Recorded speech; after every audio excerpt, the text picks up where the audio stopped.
Let's go Falcons! Hey yo, batter up, let the ball begin. Solano Falcons, bound to show you how you win. Cause this is our year, man forget the past. We taking over right now with our pitching staff. Yo, it's game time, so let the games begin. Solano on the field and we gain in a win. Hey yo, it's game time, don't you hear the people chant? Cause this is our house, make way for the champ, it's game time.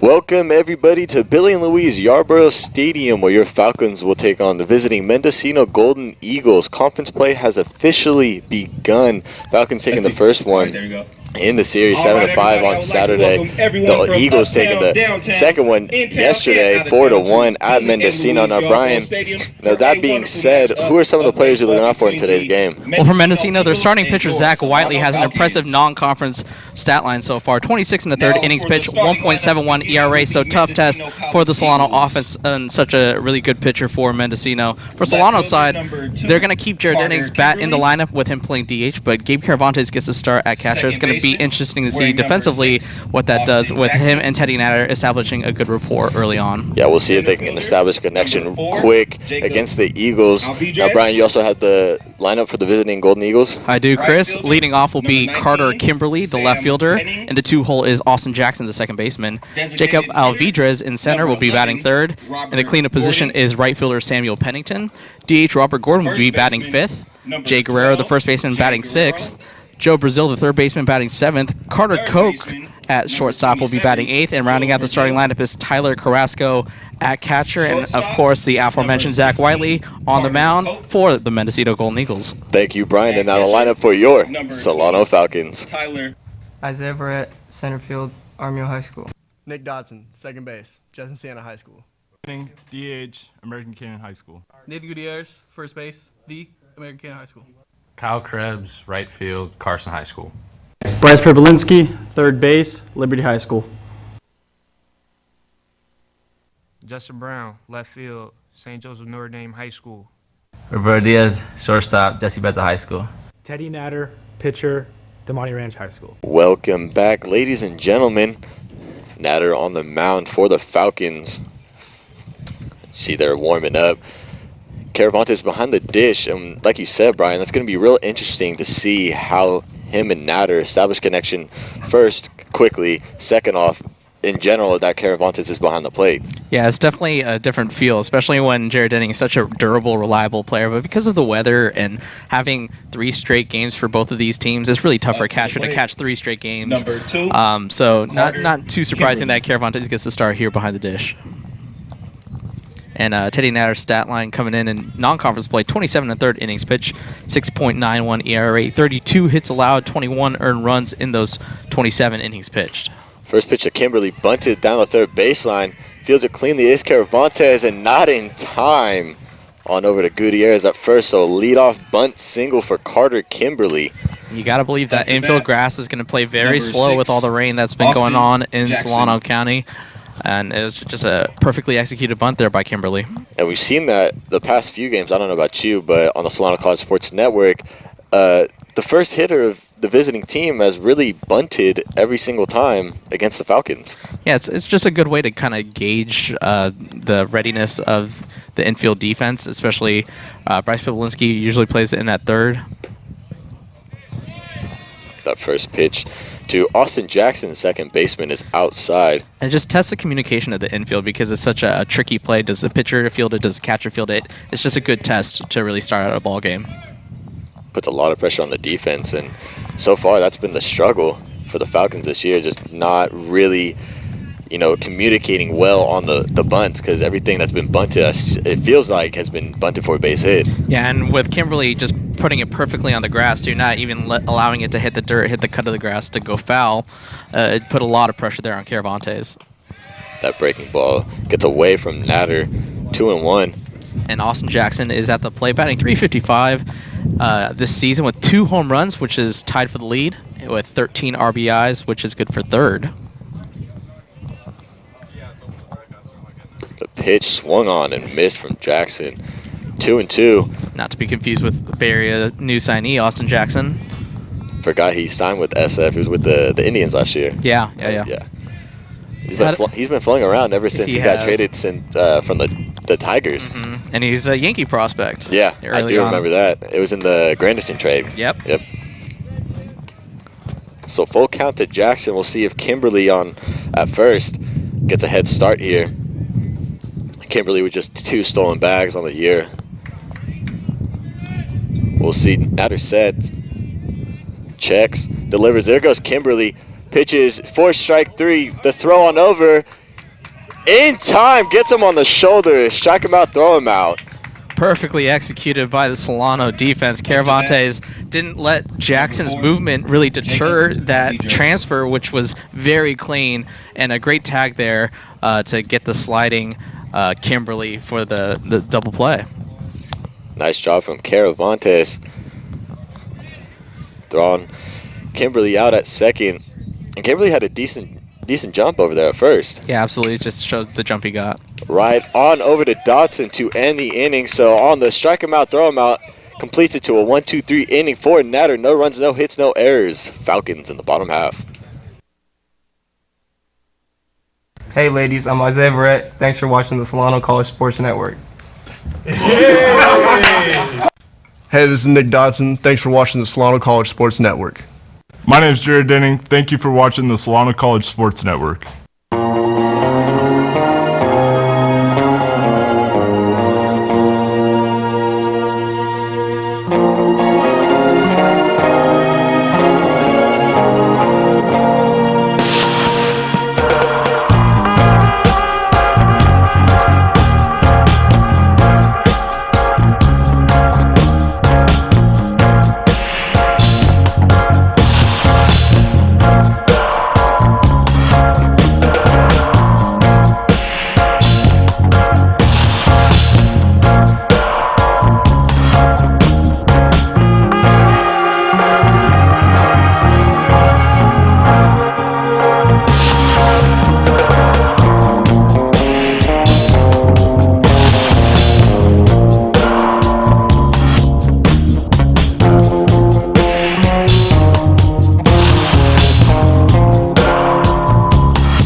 Welcome back. Isaiah Verrett will go ahead and lead off for the Falcons. Verrett coming into this game with a 198 batting average. So looking to get over the Mendoza line as he shows bunt. First pitch is in there for a strike. Yeah, we talked about Whiteley's numbers before the game with the 1.71 ERA. Other interesting stats is he has a 3-to-1 strikeout to a walk ratio of 15-5. That one's inside. And he is only allowing batters to hit 228, which is good for second on the team, second behind the starting shortstop, Carter Koch. It's a hit up the middle for a base hit.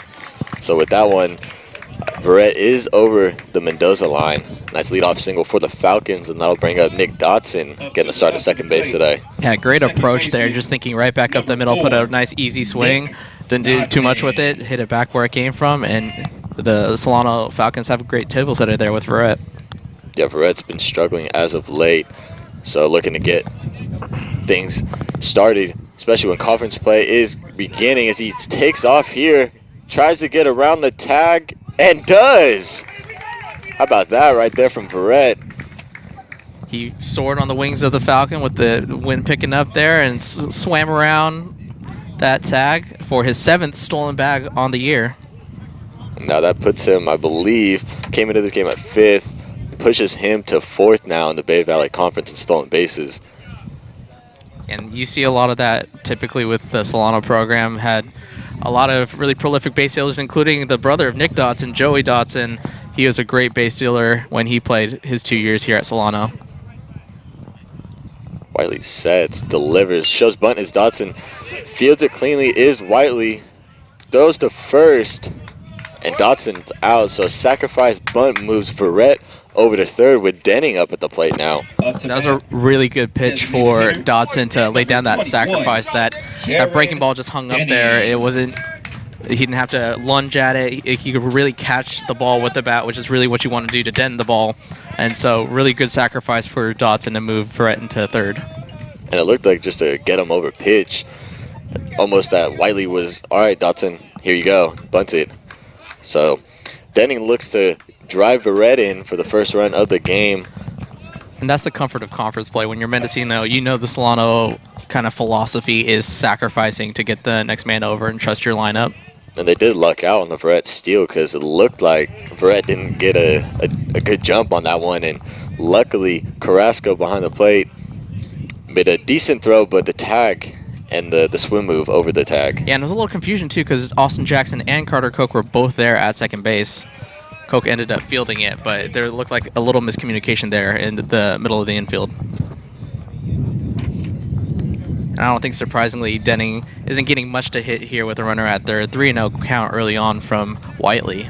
Gutierrez is on deck. And Whiteley does decide to pitch around Denning to put him on. Sets up the double play ball with Gutierrez now up. Yeah, and I think with open 2 bags that they're going to pitch Denning very carefully, as Denning is the leading hitter for the 3.77 ERA. But Gutierrez has the most pop, 4 home runs. Only 8 RBIs with those 4 home runs, but still a lot of pop in that bat with a 281 average.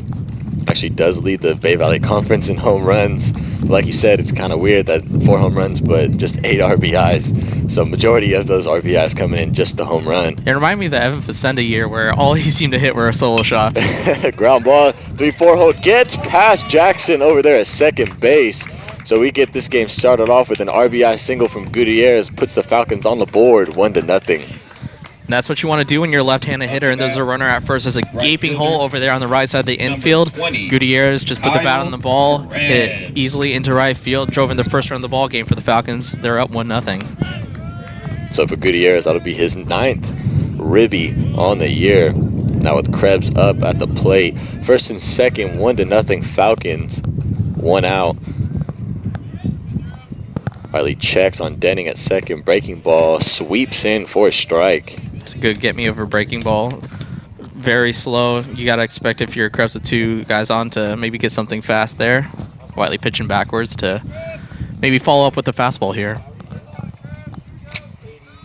The 0-1 fastball actually looked like a changeup as Krebs was out on his front foot there, quickly down 0-2. Yeah, he backed that up with a really excellent changeup there. It was low and sinking, so Krebs out in front, and if he was probably going to top that one over. So the 0-2 to Krebs. Might see a fastball here from Whiteley. The 0-2 with a changeup again, floated onto the center field, but under it is Alvidrez for the second out. And Krebs did a nice job to put solid contact on that, not to ground into an inning double play. You still have a man in scoring position. You just hope for some 2-out magic for the Falcons, and Bryce Priblinsky hopes to deliver that 2-out magic. Yeah, Priblinsky has established himself as the third baseman for the Falcons now, coming into conference play. So looks to get another run on the board for the Falcons, 1-0. Whiteley looking to keep the damage where it's at. So first pitch, breaking ball for a ball. Yeah, so now back-to-back batters where Whiteley goes with the soft stuff early, so Falcons have to be aware. And Priblinsky's a redshirt freshman, started with the program last year, but got the redshirt due to injury. 1-0 off the handle, ground ball on over to Koch, on to Guerrero to end the inning. So Falcons strike first on the RBI single from Gutierrez. 4-5-6 for the Eagles in the top of the second.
Welcome back. Sam Penning, right fielder for the Eagles, will go ahead and lead off the top of the second.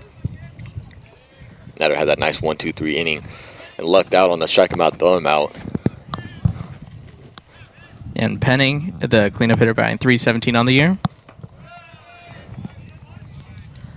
19 hits and 60 at-bats, 11 RBIs. Only and 6 of them have been extra base hits, 5 doubles, excuse me, and 1 triple. Good for a .433 on-base percentage. Oh, excuse me, that's slugging. .411 on-base percentage. Ground ball past Diaz. Oh, there's shortstop into left field for a base hit.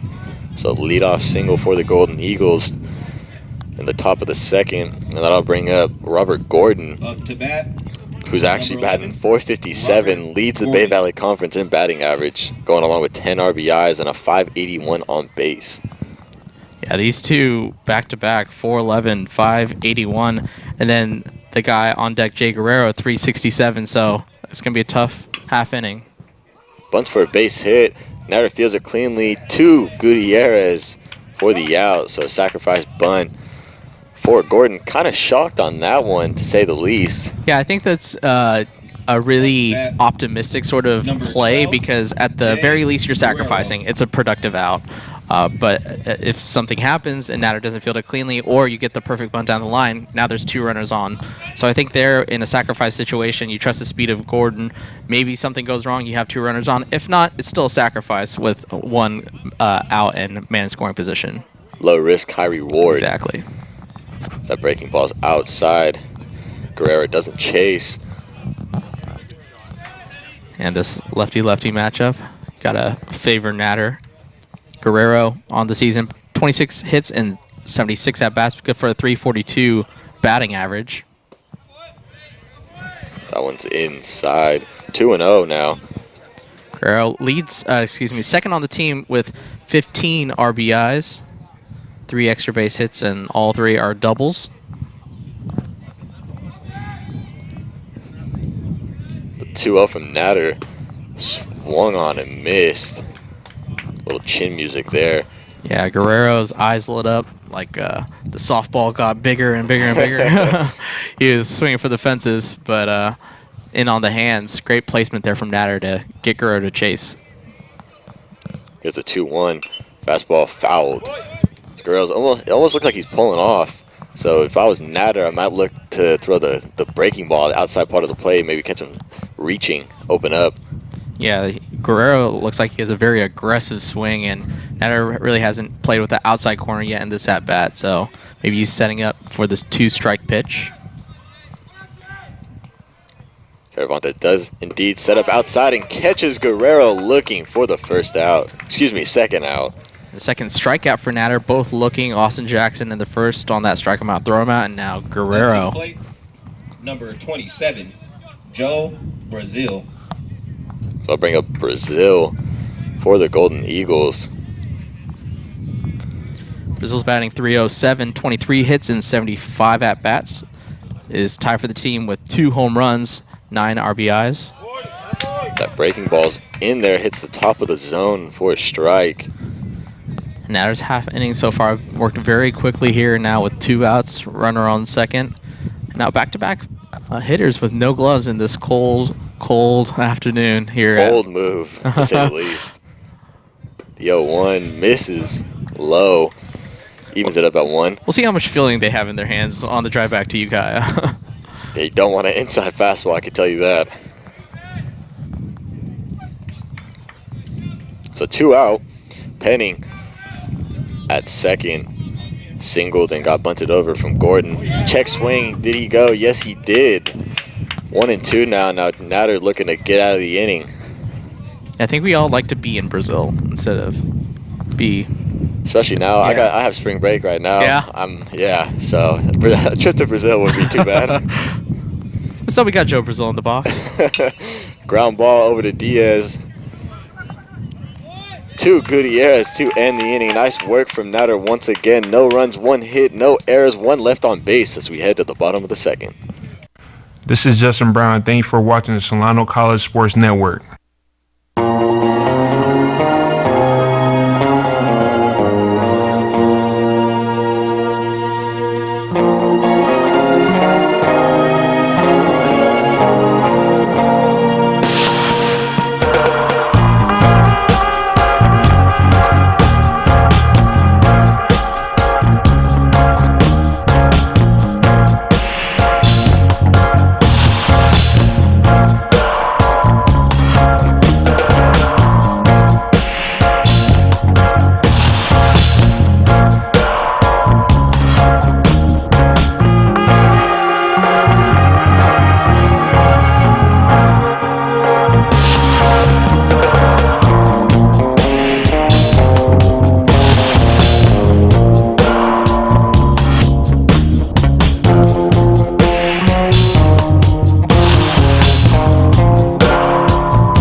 Caravantes leading off the bottom of the second. 13, Caravantes batting an even 200, 11 hits and 55 at-bats. 236 slugging, but a 405 on-base percentage. First pitch to him, in there for a strike. So double the on-base percentage to the batting average. Very impressive stats. 13 walks, good for 3rd on the team. And excellent in this position leading off in half inning because you definitely want to have runners on base. Last time Solano had a runner lead off reach, he scored. And that's typically the case in baseball. I think Natter's been very lucky. He's given up 2 leadoff singles. Both have not come around to score. Doing a good job. Don't want to tempt the baseball gods with that. The 2-1. It's the lower outside part of the plate. Evens it up at 2. Was going to say Caravantes with a bunt, but now 2 strikes. But Brazil back at 3rd. That's floated on to right center. Looks to be under it is Penning for the first out.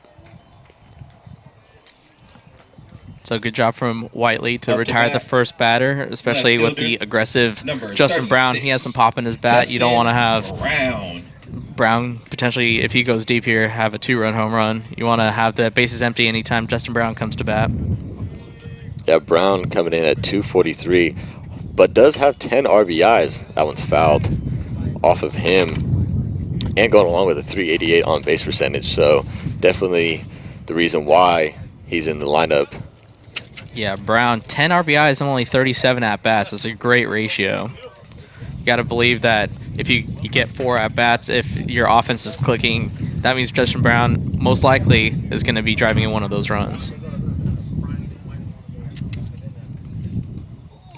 as that one hits Brown. That hit everybody.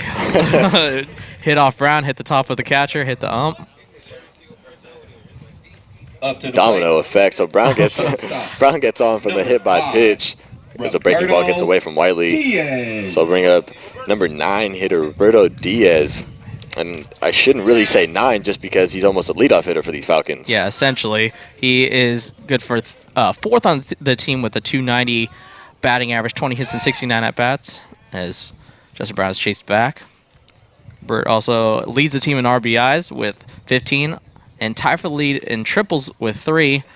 And surprisingly, Jared Denning is who he's tied with for triples. That one's in there for a strike. Yeah, I think we've seen, I believe, 2 triples from Denning, and they've both been down the right field line and just hooked into the batting cage in the corner. Yeah, that's the benefit of Bill and Louise Yarborough staying in very expansive foul territory. So if you're a left-handed hitter, you just hit it towards that opposing bullpen, and you can start running forever. So the pitch, Diaz looks to, yes, he did, leaned into that one, so stays put at the plate. I think that was a good call by the ump. Yeah, I'd say so too, Brian, just because that front shoulder really took a dive in. Yeah. But man, that Whiteley breaking ball, not much velocity on that one, so very easy one to wear. No velocity, no bite from what we've seen so far. That one's up in the zone. Yeah, and based off the statistics of 26 innings pitched and only 15 strikeouts, I don't think he's going to blow you away with stuff. I think he just has a really good command of his stuff, and he has a clear idea of his game plan when he's on the mound. Yeah, from what we've seen so far, that one's up in the zone, 3-1. What we've seen so far from Whiteley is mixing and matching both the outside and inside part of the play, up and down, mixing speeds, pitching backwards. Yeah. I mean, definitely see why he's at a 1.71 ERA and 26 and a third innings pitch coming into this game. Ground ball on over to Guerrero. Let's see if they can turn 2. There's one. And off the glove of Guerrero. So it'll be a fielder's choice. Gets a put out at second. Diaz at first now, 2 down. And so Brown and Diaz switch positions. You get a little bit more speed, but now there's 2 outs. So you'll see if maybe Diaz tries to swipe second, get in scoring position to get this offense going. And if he gets thrown out, you still have the leadoff hitter Verrett lead off the next half inning. So I think we talked about low risk, high reward situations. Maybe a stolen base here is one of those situations. Yeah, Verrett had a nice AB his last time up with that single up the middle. So seeing the ball well so far. But like you said, it wouldn't hurt to maybe send Diaz here. He has 2 stolen bags on the season. So, I mean, why not at this point? Maybe even a hit and run. This one's fouled. Brett just misses that one. 1-1. Although if it is a hit and run, it kind of gets rid of the situation I talked about where Verrett is your leadoff hitter. He's going to lead off the next half inning.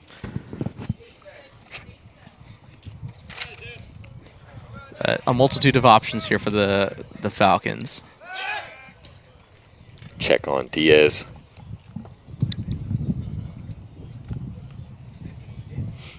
Penning playing off the line and right. So Verrett gets one on the outside part of the plate, looking to drive that. There goes Diaz. Ground ball to third, fields it fair. And is Brazil and a little shaken up and didn't know what exactly to do. As it looked like he fielded it cleanly and made eye contact with the home plate umpire and just stood there. Yeah, the home plate up has the best view of that dribbler down the third base line. He can tell if it bounces over the third base bag, which is all it has to do, but Mendocino, his head coach, is not happy. Yeah, Connor Bird up to the plate, really getting into it with the home plate umpire, exchanging some words. As he had a pretty good view from the visiting dugout as well, but nonetheless, that'll be a...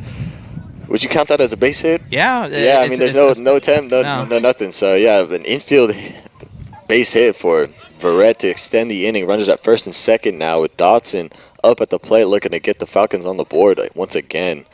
Yeah, just a really fortunate bounce, but no physical or mental error there by Brazil. It just happened to bounce fair. And it was so strange because he fielded it and looked up and made eye contact and saw the umpire say fair, yeah, and just stood there. Yeah, I think he the surest thing he could do is stare at him and be like, "You're sure?" And maybe that will change his mind, and he'd be like, "No, actually, it was foul.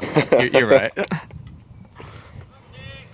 I don't think that trick has worked ever in baseball. I think that's over.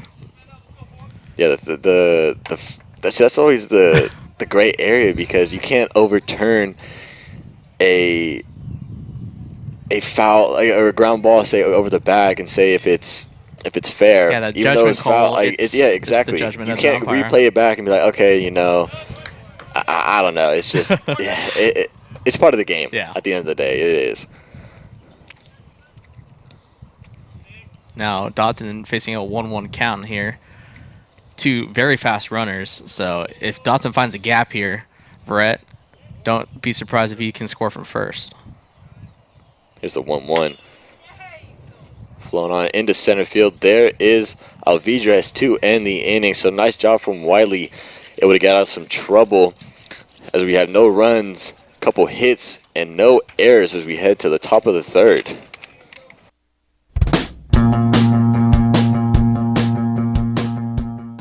If you are interested in a career in sports broadcasting, whether you're commentating a live game or hosting your own TV show, or working behind the scenes, then this is the class for you.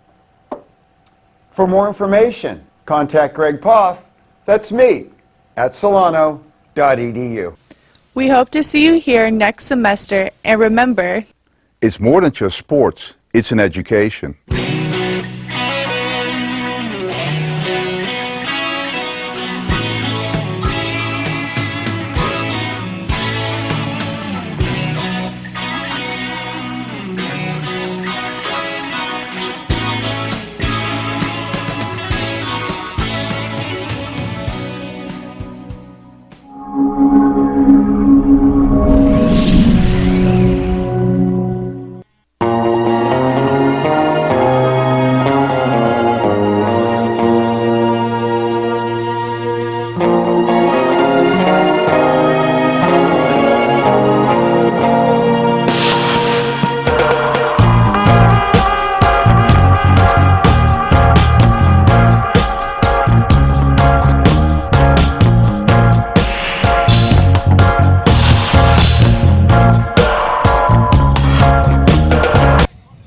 Carter Koch will lead off the top of the third.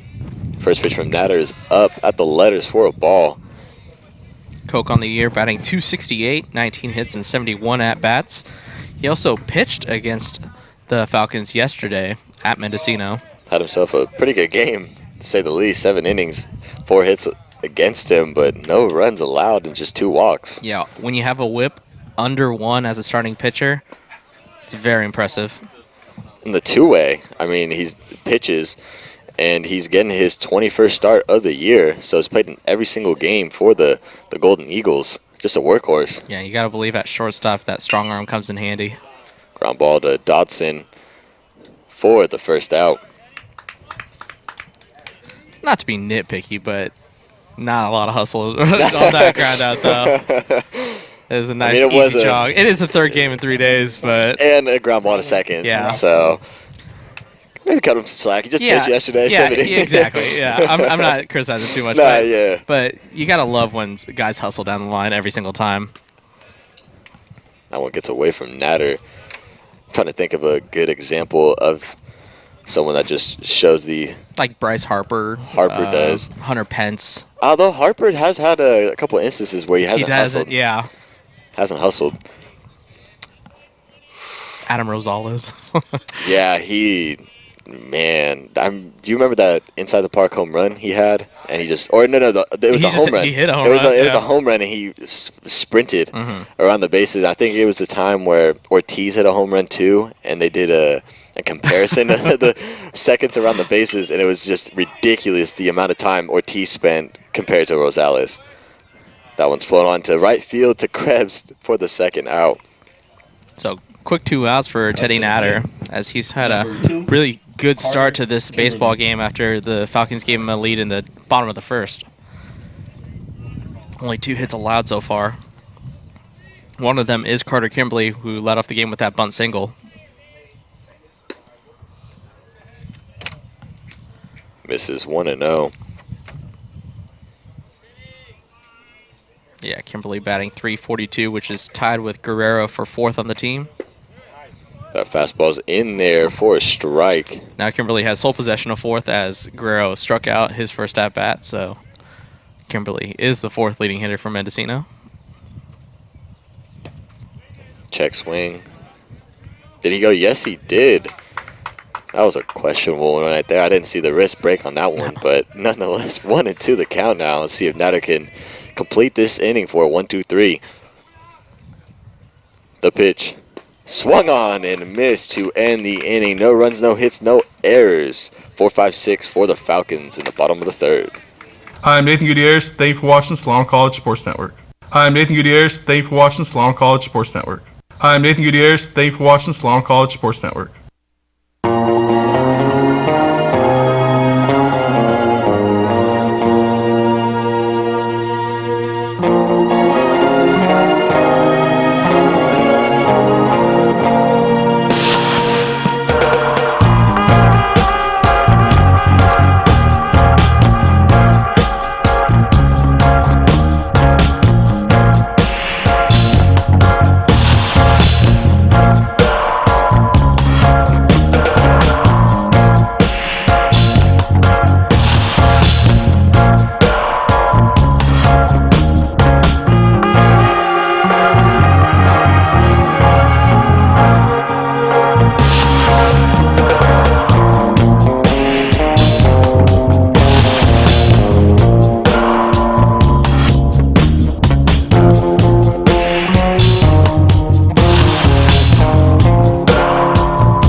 Jared Denning will go ahead and lead off for your Falcons. Jared Denning. At heart of the lineup for the Falcons, 3-4-5. Denning walked in his first at-bat, got stranded at second base in the bottom of the 1st. First pitch to Denning. Outside, Denning came around, walked, just got up to second, unable to score in the 1st. I think Mendocino very careful with Denning. That one floats in. Denning attempted to pull the trigger, but held back. 1-1. Yesterday in the game at Mendocino, he was 0-2 with 2 walks. That's pulled to Guerrero over there at first. Fields it himself for the first out. Yeah, try to go for that hole over there on the first base side, but hit it a little too close to the first base line. First baseman. Easy play for Guerrero to make unassisted. Nate. Yeah, it was looked like a fastball outside part of the plate, and Denning tried to hook it, but unfortunately right to Guerrero. And if he had gotten past it, going to that foul territory we were talking about earlier. Yeah, and the first pitch to Gutierrez is popped up, and making the play is Penning. Calls off Jackson at second. 2 down, so quick 2 outs for Whiteley, and Krebs up now, and see if Whiteley can have a nice bounce back 1-2-3 inning. Kyle Krebs. Yeah, pitchers especially a starting pitcher's got to love those 1-pitch outs for the at bat, especially to your cleanup hitter. Yeah, the best feeling, without a doubt. I don't think I've ever went the 3-pitch 3-out. Oh, that's something that's rare. Oh, yeah, absolutely. Even in a video game, it's hard to do. Especially if you're the 3rd batter and you saw that your 2 teammates, I always always take, and even your coach tells you to take. Yeah. Even though a 4-pitch inning isn't that much better than a 3-pitch, but it is in a way, because you feel pretty ridiculous if it's just 3 pitches to get out of a half inning. That's fouled off the ankle of Krebs. See hobbling on that. Buy him some time. Yeah, I don't think it's a baseball game until Krebs gets a bruise somehow, some way. Oh, he seems to be shaken up. Something little too. That's the catcher in him. You know, he came in as a catcher recruit, shifted over to the outfield in his redshirt freshman year this year. But we've seen him all over the place. He can catch, he can pitch, he can play corner outfield. I haven't seen him on the mound for the Falcons, but over the summer for the Rockhounds, out of necessity. I do remember that, yeah. I mean, we've seen him too, especially I think he plays best in the outfield, especially, I mean, right field is locked down just because of the plays we've seen here. Just the all-out effort and dives and the phenomenal plays he's made. Yeah, absolutely, and his value really is to protect these two really good left-handed hitters in Denning and Gutierrez back-to-back. If you don't have protection for such good hitters, they're just going to pitch around them. They're not going to get the good quality pitches to hit with the authority that they can if Krebs isn't behind them protecting them. So full count to Krebs. See if he extend the inning, calls time. Whiteley steps off. Yeah, Wiley, he's not in a rush. Seems really laid back, trying to make it his game now. That's a chopper down the third baseline, and Wiley slips up there on the mound, and that'll be an infield single for Krebs to extend the inning. You have to expect that with the field conditions. Give kudos to the Solano groundskeepers to keep this field in impeccable shape, but there's going to be some slippage, especially at the mound. You can see the dirt is a lot darker than the infield dirt is, so traction is going to be important for all these fielding plays. Yeah, I was kind of shocked they played on Saturday, being that it was raining off and on all week last week, and Saturday somehow managed to play the game. But I just remember looking at the field and just thinking, wow, if they run up the first baseline, they're going to add another 5-10 pounds just from the mud stuck on the cleats. First pitch to Pribolinski is in there, 0-1. Pribolinski ground out to Koch over there at short. His first time up, looking for his first hit on the day. Ground ball past Brazil over at third as he dove and attempted throw over back to second, checking on Krebs. So 2-1 now for the Falcons, and that brings up Caravantes. Yeah, so that was kind of mirrored the last half inning in a situation where there's a runner on to outs. Obviously, Krebs isn't Roberto Diaz, so you're not going to steal with Krebs or go hit and run there. So good job by Pribolinski to keep the line moving and put Krebs in scoring position. Not flashy speed, but decent speed. Yeah, exactly. Functional speed. Curveball in the dirt. Nice block from Carrasco behind the plate.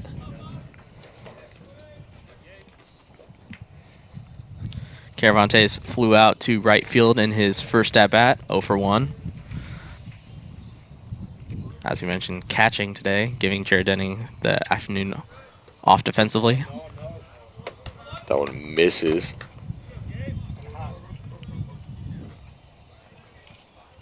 It's a big spot here. Solano would love to tack on some runs here to give Natters even more cushion.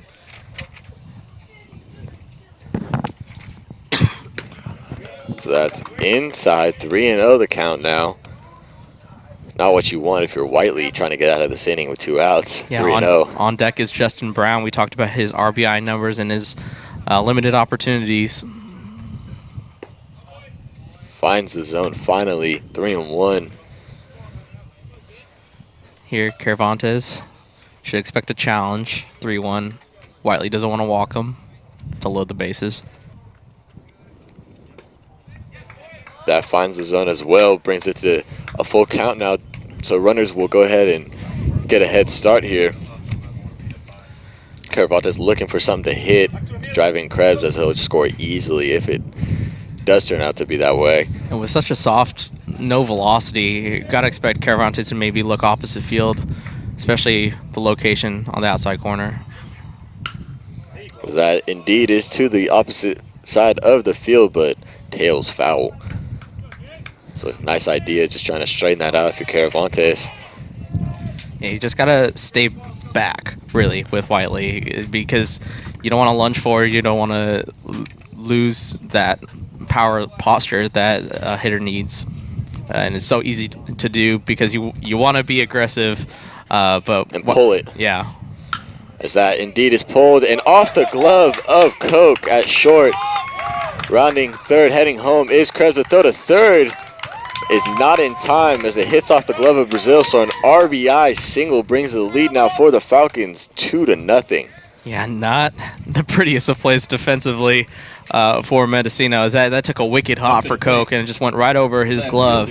And then Kimberly was stumbling twice, once on the initial fielding of the ball, and when he tried to transfer and throw, he also lost his footing again. But and pull it. Yeah, at the corner, as you see on the that replay. Indeed is pulled and off the glove of Koch. And then there's the first stumble. There's the second stumble for Kimberly. That would have been a heck of a play if he did throw out Privilinski at third. So runners at the corners now with Justin Brown at the dish. Looking to get another run on the board. 2-0 Falcons here in the bottom of the third. Swung on, lunged at that one. 0-2 now. Yeah, if Kimberly had completed that play, would have gotten them out of the inning. Privilinski, though, able to be safe in scoring position for Justin Brown. Needs to come out with a 2-out hit, driving the third run for the Falcons. 0-2. Whiteley has some pitches to play with. There goes Caravante's ground ball to Koch. See if they can get out of this one.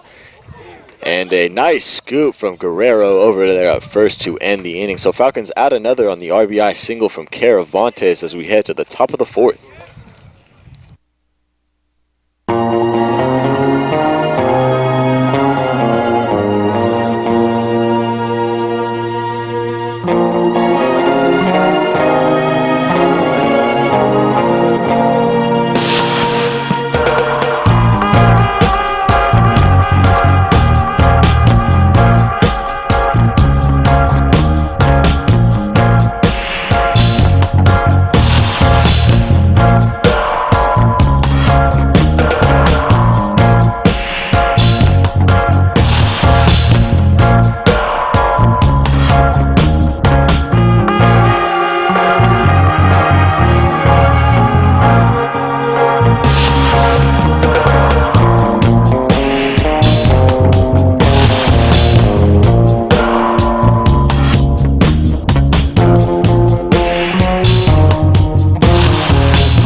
Austin Jackson leading off for the Golden Eagles in the top of the fourth. In his first at-bat, he struck out looking.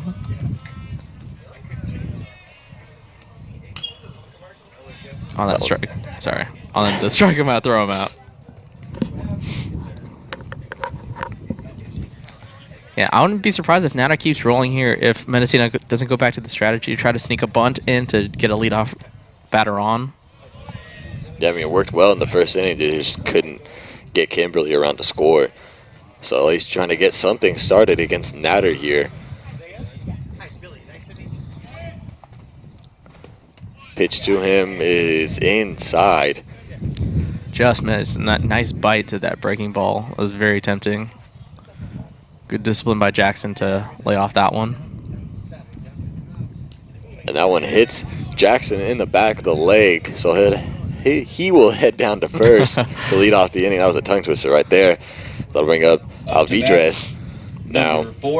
And he lined out to Dotson back in the first, his first time up. And he lined out on the first pitch, so we didn't get to establish that he is the leading RBI man for Mendocino with 19. Batting .298. obviously a little bit lower after the first out of his first at-bat, but 25 hits and 85 at-bats now. 333 slugging, 351 on-base percentage. So it sounds like everything that he hits is obviously an RBI hit for him as he shows bunt and misses on that one. 0-1. Yeah, 19 RBIs and 25 hits and only 3 extra base hits. So it seems like more timely hitting than anything. And that's kind of interesting to say the least, just because he's at the 3-hole. And, I mean, to start off the game, and I don't know. I mean, Kimberly, how many extra base hits does he have? Kimberly's got 9. As he swings and misses on that one, quickly down 0-2. Going back to Jackson. Jackson has 2 extra base hits. So not four, 2 doubles and 2 home runs. Oh, 2 home runs. Yeah. Excuse me. Wow. But yeah, just an interesting stat to say the least. Maybe Alvidrez just does better with runners in scoring position, and his manager realizes that and just tries to put him in position for those extra base hits to get Alvidrez runners in scoring position to come up with those clutch hits. That one's outside. Because if you look up and down the lineup, there's so many impressive on-base percentages. 2 guys are over 500 in Robert Gordon and Carter Kimberly, and then 4 others actually are above 400. So you got 6 guys that get on base 2 out of 5 times. That one gets away from Natter now. And another thing too is the batting average for the starting lineup. I mean, we have 1, 2, 3, 4, 5, 6.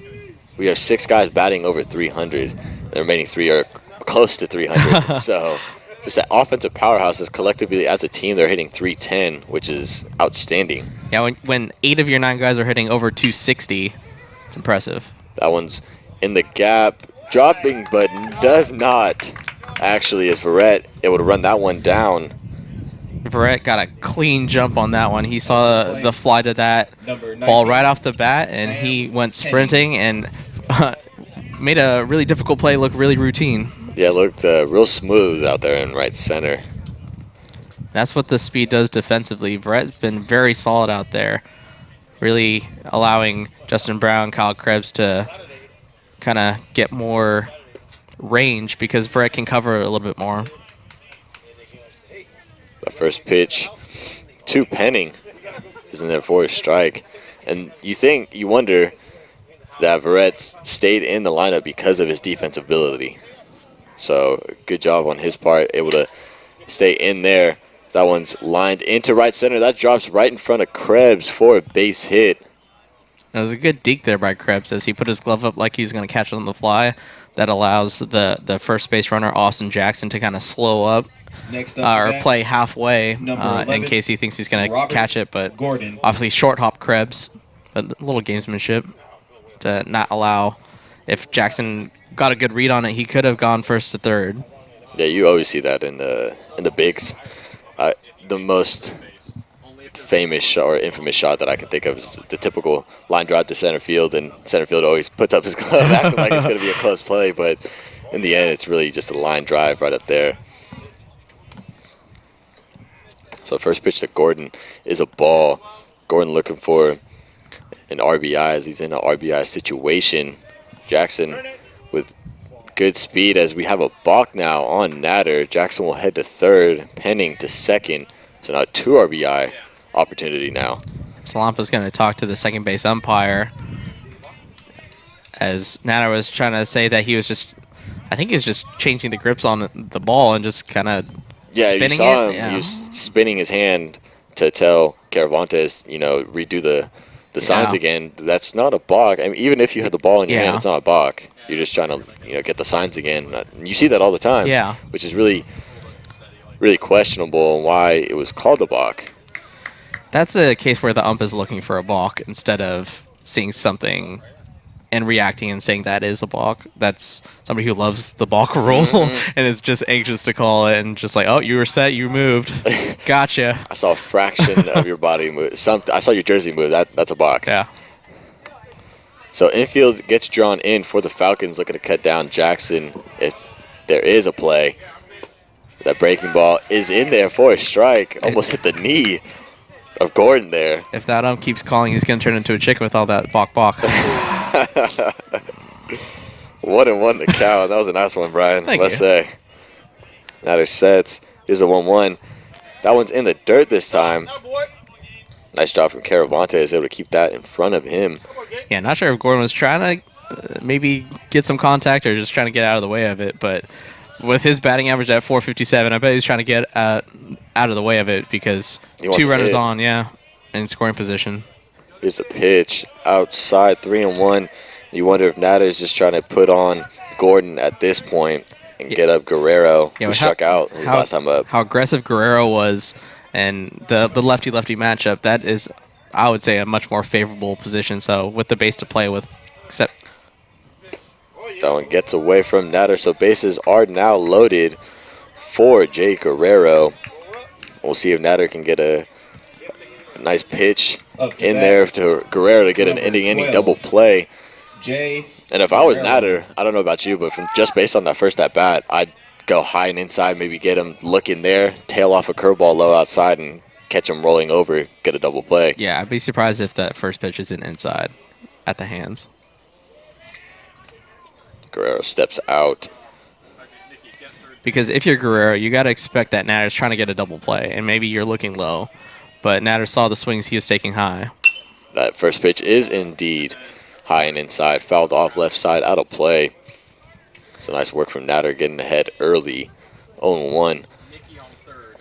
Yeah, and as this at-bat progresses, maybe you start pitching for the double play, but you know if you go high enough, you can get him swinging.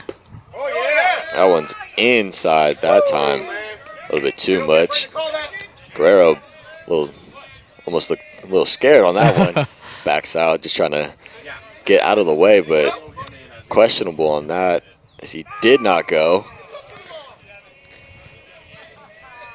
And that appeal came from the Solano dugout. I think Coach Solano wanted to get a better look at it because he has the best view of it out of everybody on the field. Curveball fouled. Guerrero just gets a piece of that one, 1-2. Now Natter has a couple pitches to play with if he wants, but really in the head of Guerrero now, as that one he almost pulled out and was going to go to Gutierrez if he straightened it out. Yeah, his game plan with Guerrero has been on point with the two fastballs to establish high early, and now he can play with the breaking ball now. That one's off the fist and drops in for a base hit. Here comes one run. And holding up at third is Penning. So an RBI single puts the Golden Eagles on the board, 2-1 now. That's just strength from Guerrero there, because that's a placement that Natter can be happy with. Maybe caught a little bit too much of the plate, and Guerrero was able to muscle that one into shallow center. Yeah, I think you gotta give credit to Guerrero right there, like you said. I mean, the fact that he knew what they were trying to do to him and beat them at their own game, as that one's flown on into center field. Back goes Verrett. Tagging is Penning. And here's the throw from Verrett to Gutierrez, cut off and not in time. We have a tie ball game now, 2-2. So Brazil with the productive out there, advancing Penning for the second run. And that's what you want with a runner at third, less than 2 outs. At the very least, you want to drive him home with the sac fly, and that's what Brazil did. But it's up to Carter Koch to try to put a crooked number up here and really expand upon this opportunity, which has been the best opportunity for offense against Teddy Natter so far this afternoon. So we have a mound visit. Coach Robbie Rogers, the pitching coach for the Solano Falcons. There you get a look at the shortstop Carter Koch, 0 for 1, with a ground out to Gabe Caravantes in his first at-bat, 0 for 1. And that's got to be good if you're Connor Bird, head coach for the Golden Eagles, that the RBI distribution, as far as quantity, Koch is sitting in at 12 RBIs on the year. And going back to what I said about the batting average, I mean, 1, 2, 3, 4, 5. You're looking at 5 guys over 10 RBIs already. So, this is just an offensive powerhouse team, to say the least. And 2 more, Kimberly and Brazil. Brazil just got his 10th, so now he's in double digits, and Kimberly's at 9. So a really balanced offensive attack for Mendocino. There's not that one person that you look, that you could maybe pitch around to go to, but everyone is obviously a threat to Natter, and especially in this situation now. Even though Koch is an 8-hitter, definitely has shown the ability to get on and get on base productively. Yeah, absolutely. But Mendocino is interesting. Their splits are very one-sided. As that pitches in there for a strike. At home, they're 9-4. Away, they're 2-5. So maybe the bats just aren't as friendly on the road for the Golden Eagles. Yeah, Solano playing, even though they're coming in this game at 6-14, playing much better at home at 5-7 and 1-7 on the road. Yeah, we just have overall season statistics. We don't have the splits of their stats at home versus stats away. Have been interesting to see. I'm sure it'd be, like I said, one-sided. That one's fouled. Yeah, very rare do people like to hit away from home. Just because you're so comfortable with the dimensions of the park. Obviously, sleep in your own bed instead of a hotel. So.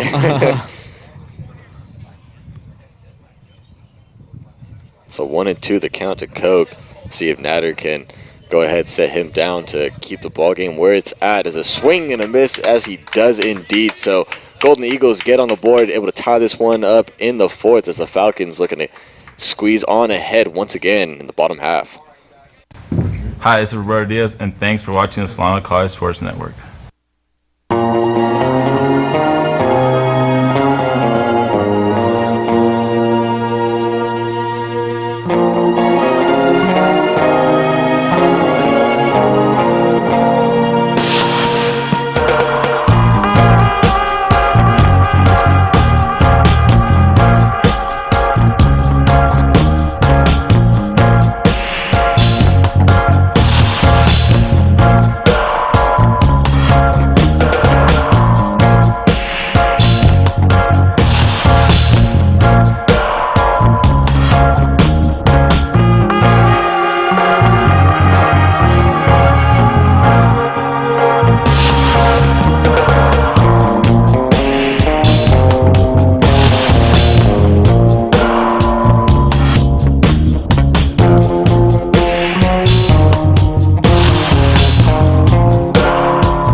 See there, 2-2 ball game here at Billy and Louise Yarborough Stadium, bottom half of the 4th. Roberto Diaz will go ahead and lead off. Number 9 hitter for the Falcons. First pitch to him is in there for a strike. Diaz reaching on a fielder's choice in the 2nd. Yeah, he got stranded at second base after Brett singled behind him in that bottom of the 2nd. That one's in the dirt. So we have some action in the Falcon bullpen. That's going to be Connor Caparelli.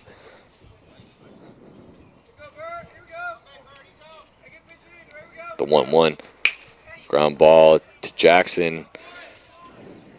And nice scoop from Guerrero, able to bail out his teammate for the first out. Yeah, a little short arm there on the routine ground ball, but it was hit so squarely to the second baseman. Up next to bat. Would have taken a huge error there for Roberto to Number reach. 3. That would have been some error if it did, in fact, get away from Guerrero, because that was really the definition of nonchalant right there. So 1 out now, and that'll bring it to the top of the order for Red. 2 for 2 on the day. 0-1. How far do you think that throw went? Like 25 feet? 20? Man, yeah, I'd say about 20. And then it bounced. And I mean, that was a long hop, luckily, for Guerrero. So he was able to scoop that up cleanly and have some time. But yeah, that was just a weird play. just way too casual. Yeah. The Major Leagues, Austin Jackson would never do that. Oh, no, never. So Whiteley calling out his catcher, Carrasco, trying to get on the same page with Verrett. This is always an interesting part of a game for the starting pitcher. Third time around, the batter seeing you twice has a good rhythm of what you do and the pitches that he'll see. And so you got to give them a different look, usually the third time around. Otherwise, this is the part of the lineup when batters really start keying in on a guy's stuff. Especially Verrett, being that he's got 2 hits against him, and that one's foul. Was going to say 3, but the wind took that one. Maybe just a little bit. Yeah, it's just out in front, too. That's not surprising with Whitley's stuff to be out in front of a pitch.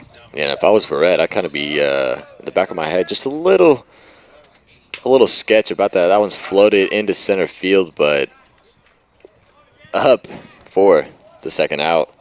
And I think one unfortunate thing, too, is because the field is kind of damp from all the rain, that I think a really cool game plan for Verrett could have been like a slap hitter and just really hit something high and hard off the grass and use your speed because of how slow that pitch is. But I think with the field conditions, it's not exactly the best game plan for Verrett up there. But he's 2 for 3 on the game so far now. First pitch is low. Nick Dodson sacrificed his first at-bat, moving over in his scoring position, then flew out to center fielder Alvidrez. Swing and a miss. 1-1. Yeah, got away with a hanger there.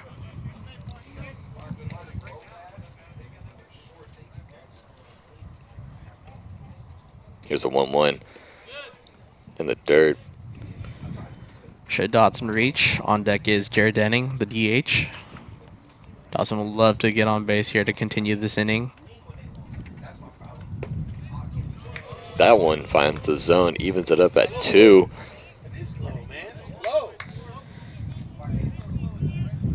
And Whiteley does a great job. Only 1 walk this afternoon so far. That's a chopper down the third baseline. Here comes Brazil. Here's the throw, and not in time. See, that's exactly the play I was talking about with Verrett. You hit a slow chopper, you use your speed. Because of Whiteley's stuff, you're not getting too much velocity on it. So you're going to get a lot of slow rollers if you can top over it.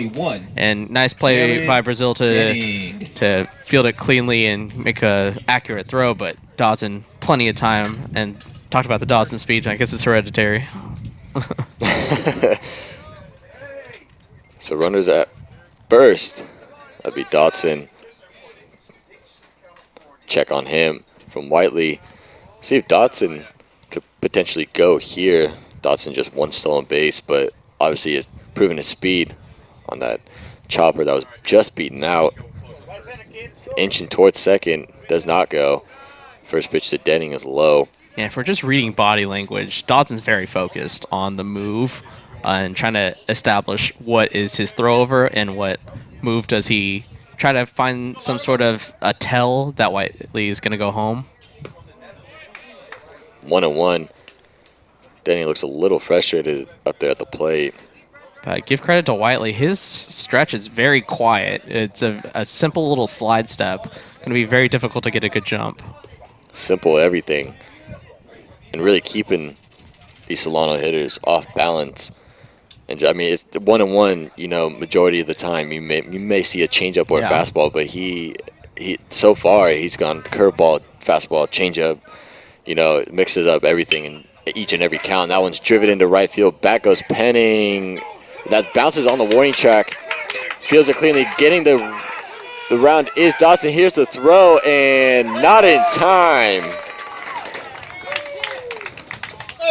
So Jared Denning, yet another clutch hit for the Falcons with 2 outs. Dawson shows his speed with 2 outs, running on contact. And that one short hopped the fence off the warning track, and Denning drives in his 14th run on the season. So an RBI double for Jared Denning puts the Falcons on the board and gives them the lead 3-2. here in the bottom of the fourth. I'll bring up Nate Gutierrez. So that just shows how important that Dodson single was with 2 outs. Really disrupted Whiteley's rhythm. That's out in front, but fouled. It's Gutierrez. So got to feel good for Denning to square up a ball there from Whiteley. That was the hardest hit ball any Falcon has hit off of Whiteley so far. Gutierrez singled home Isaiah Verrett in the bottom of the first. He has one of the other RBIs for the Falcons, along with Caravantes and Denning now. Here's a pitch, and out in front off the end of the bat is Gutierrez. 0-2 now.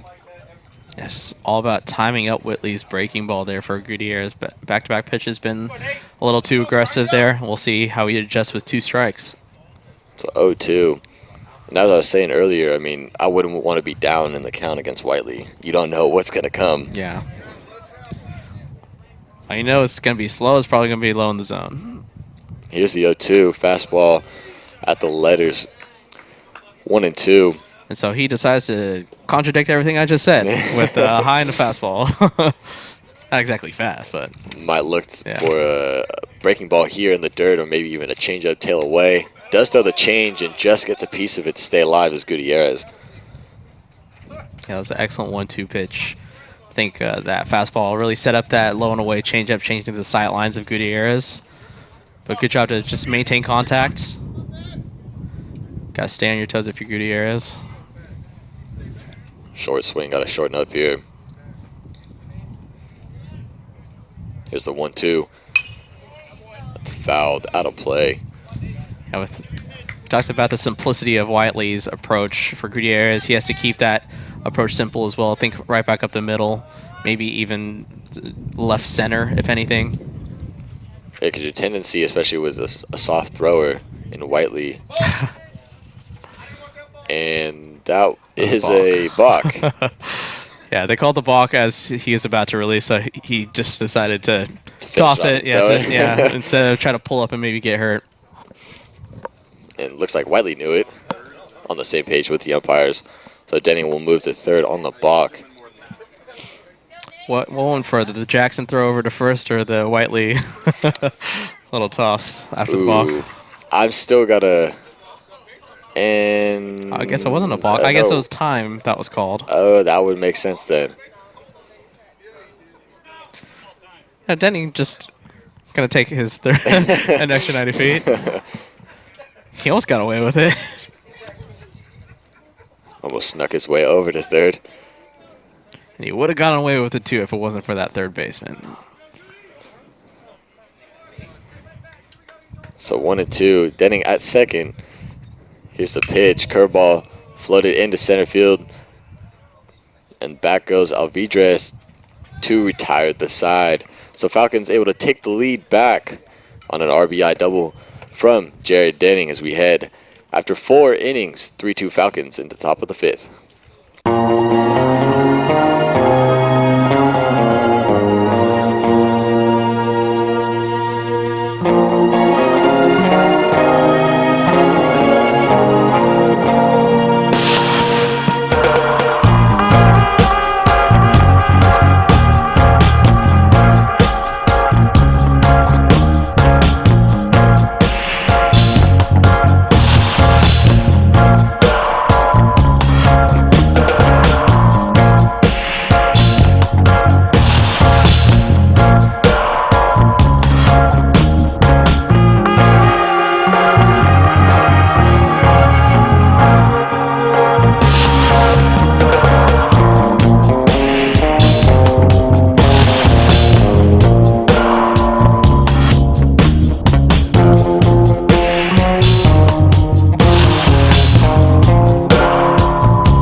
Top of the 5th. 3-2 Falcon lead. First pitch from Natter is for a ball. Carrasco will lead off. Flew out to right field in the 3rd. Yeah, one pitch too. As that finds the zone, as he does not agree with that call. And another Golden Eagle, no batting gloves. The 1-1. Curveball grounded to Dotson for the first out. And Carrasco really is the one standout for a negative reason in the batting lineup with only a 178 batting average, 8 hits and now 47 at bats. So that average going down. But obviously in the lineup, gotta believe for defensive reasons. Yeah, it looks here as far as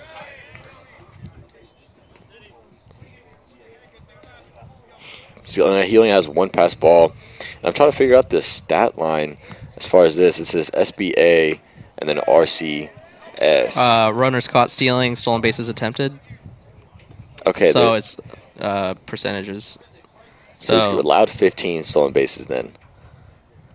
Interesting. Yeah, I was going to say, I mean, but then say you look SBA. Yeah, that's got to be it, right? Yep. Okay. I knew I wasn't going crazy. No. Losing my mind. Okay. Yeah, so his only thrown out 3 out of 18 runners. For 143 percentage on that. So that's fouled into the netting. And a lot of it gets put on the catcher, but until you see what the stolen base was, there's a multitude of reasons why a guy steals a base. Pitchers holds, everything. The jump of the runner, the stretch, how quick they are to the plate of the pitcher as well. And so it could not just be all on Carrasco. Oh, yeah. A lot of it is on the pitcher. Like you said, holds, varying up holds, varying up looks, sidestep to a regular. That one's fouled from Kimberly, a regular stretch. So a lot of factors play into the stolen base attempts and, catcher percentage, catching runners and everything like that. But it's going to be intriguing for the Falcons, for scouting report-wise. Very. For Verrett, Diaz, even Dotson. We've seen a little bit of action in terms of hit and run, but we haven't seen straight up steal. I think we only have one stolen base so far. Yeah, that's from Verrett. Yeah. So full count and late time. Second time now, a late timeout was granted. Could have been a close one. A little wry smile on Carter Kimberly, who's rocking a mustache, a Mendocino mustache. It is dirty, ladies and gentlemen, as he is able to draw a base on balls. And going back to the stolen bases, Solano's in for a treat this week, and Denning may be the permanent catcher behind the dish and not DHing, because I was looking at the stats. And Contra Costa, they have 3 guys in the top 5 of Bay Valley Conference. One of them leads, 2 are at 8. So a lot of stolen base threats there on that team, and they played them this week 3 games. Tentatively. Yeah. We'll see. Yeah, we'll see. We'll see what depending on the weather conditions. Yeah. As Austin Jackson looks at a first pitch ball, he's 0 for 1 with a strikeout and a hit by pitch. Also scored. 1-1. And Jackson too. A lot of pop for a smaller built kind of guy. And we talked about the impressive offensive numbers for Mendocino. And runs scored is also very impressive, with 7 guys scoring over 10 runs. Jackson scored his 12th run of the season in the 4th inning. Ground ball. Let's see if the Falcons can turn 2. There is not one, as that gets away from Dotson. on the throw from Diaz. Gutierrez able to pick that one up in right field. So it'll be an E6 on the throw. Runners at second and third now with Alvidrez up at the plate. And I think the important part of that call was trying to turn 2. Really, Diaz was rushing to try to get Dotson a feed in time in order to get the speedy Jackson, and just missed the target there with Dotson. So now 2 runners in scoring position for the heart of the lineup for Mendocino.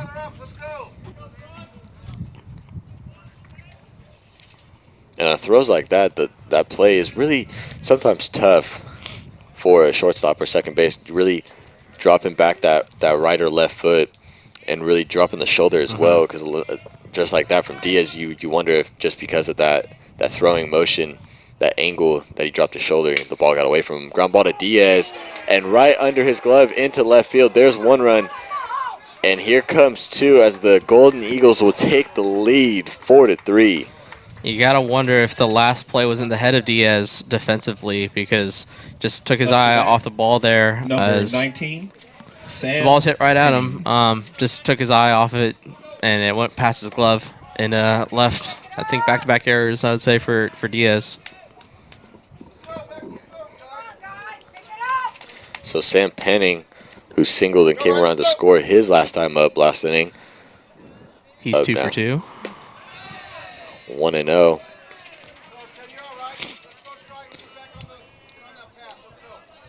Yeah, so back-to-back tough innings for Teddy Natter.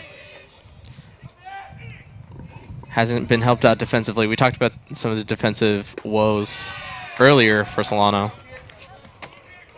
as Natter falls behind the count 2-0. We talked about Caparelli. Caparelli looks ready out there. He's just staying loose. The 2-0. 3-0. You wonder if Natter does end up walking Penning, if that'll be it for him. We'll see with the 3-0. Ball 4. Penning draws a walk. Now, I have no idea where it's at. Come on, man. Next up to we bat, have, looks like a mound 11, visit Robert Gordon. for Natter. Coach Robbie Rogers going out, maybe talk, buy a little time for Caparelli, even though he's not even, he looks to be ready already. Yeah. So maybe the shorter leash, not quite done yet. As yeah, I mean, you can't really blame Natter, obviously, on the errors. I mean, you got that was a primetime ground ball. It could have been an ending double play on the play from Diaz, but made an errant throw, and then the next one too could have got a second out, but under the glove of Diaz that time. So, I mean, I think this is a good call from the Solano, coaching staff, not able or not pulling Natter in those 2 at bats and having the short leash on him, because that could really destroy a pitcher's confidence up there on the mound. Yeah, it's going to be a tough test, though, for Robert Gordon. He doesn't have an official at-bat. He has a sack, bunt, and he has walked. So, no official at-bats. First pitch to Gordon is in there for a strike. Nice job from Natter getting ahead early in the count. Yeah, same situation now. 2 runners on, 1 out. Double play gets him out of the inning, but Solano would love to just get a sure out here. Curveball is in there, hits the inside part of the plate. Down 0-2 is Gordon. Yeah, Gordon looked back at the home plate up. We've seen that breaking ball inside called a ball. But that one, Natter, very nice break on the inside part of the plate. Here's the 0-2. Low, 1-2. And like you said, going back to that breaking ball, you wonder if Gordon was going back to the last at bat where Natter threw a couple breaking balls in and they were balls. So 1-2 the count out of Gordon. See if Natter can put him down for the second out. Here it is. Curveball swung on and missed from Gordon for the second out. Just what the doctor ordered for Natter. 2 down. Yeah, you get the dangerous Robert Gordon to strike out swinging. And Number for 12, Gordon, Jay that's only his Guerrero. ninth strikeout. So important to try to back this up with another out, get out of the inning with just a 1-run deficit. Gordon 0 for 1 with a single and RBI his last at-bat. That fastball hits the outside. 0-1. Yeah, he sort of inside-outed a ball and just went off his fist in the shallow left center field. See if Natter can get him this time. Curveball inside, misses. Yeah, it looked like it broke back in. It definitely fooled Guerrero, who took a step back. And you wonder if it was called the ball because Guerrero took a step back. Home plate umpire, maybe not. Following the pitch all the way in. That fastball is up. 2-1 now. Yeah, your guess is as good as mine. Seems like the strike zone's been kind of changing here in the past inning or so. Here's the 2-1. In there, 2-2. All right, so now that was an important pitch, 3-1 versus 2-2. Now you're in control. You have the aggressive count. You have an aggressive hitter as well. That one's just Guerrero just threw the bat out at that one and just hope for the best and able to stay alive on that. Natter's got Guerrero right where he wants him. Pretty much can throw anything here based on that swing.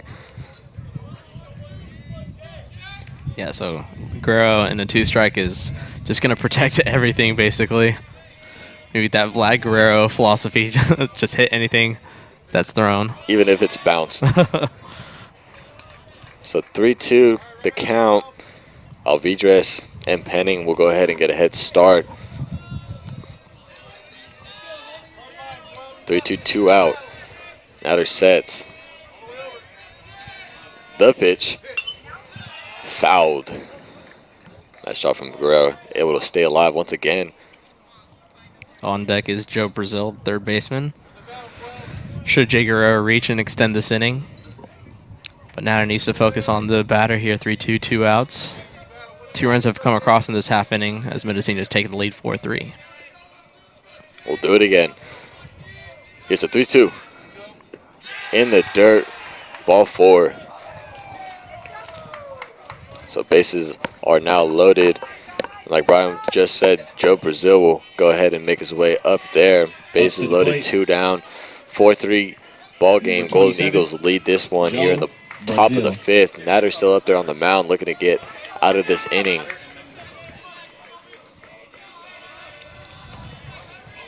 First pitch to Brazil is outside, 1-0.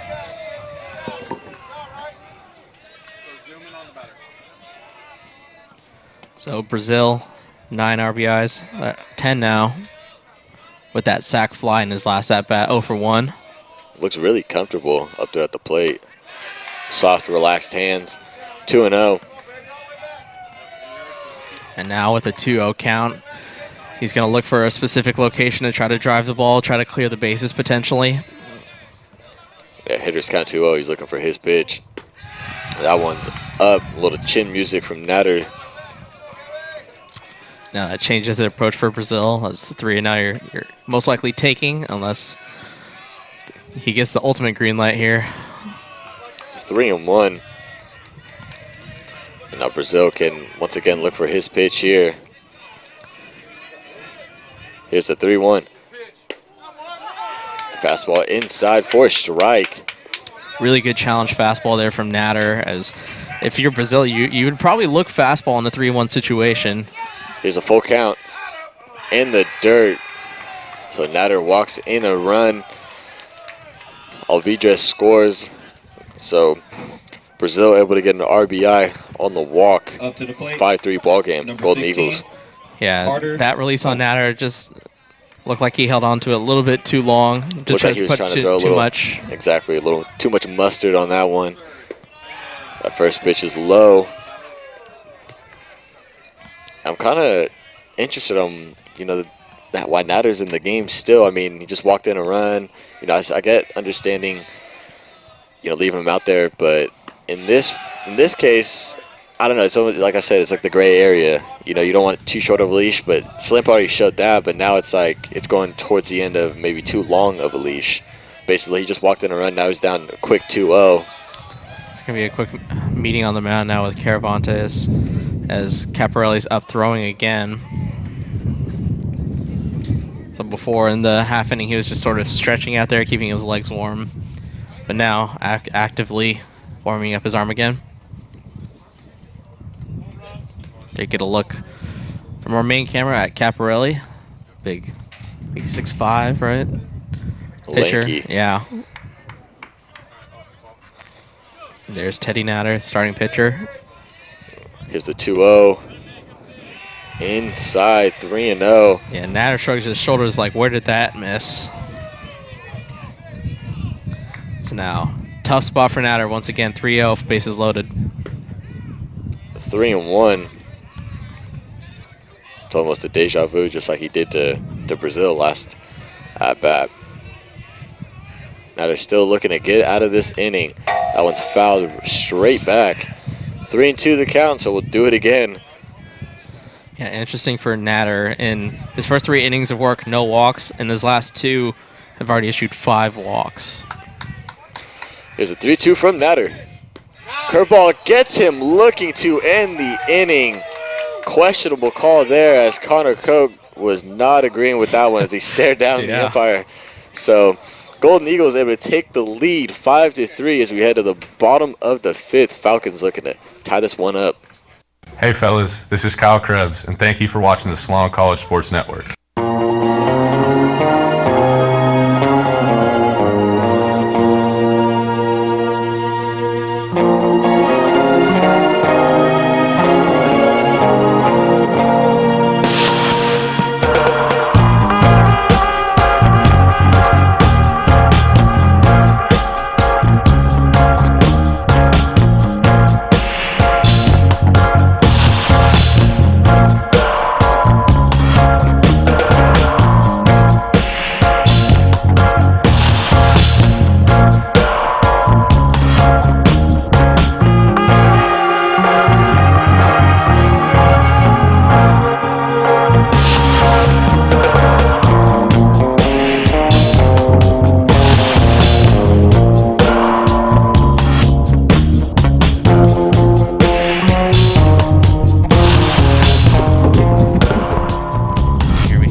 Whiteley still on the mound number 20, for Mendocino. Kyle Krebs. We'll start it off against Kyle Krebs for the Falcons.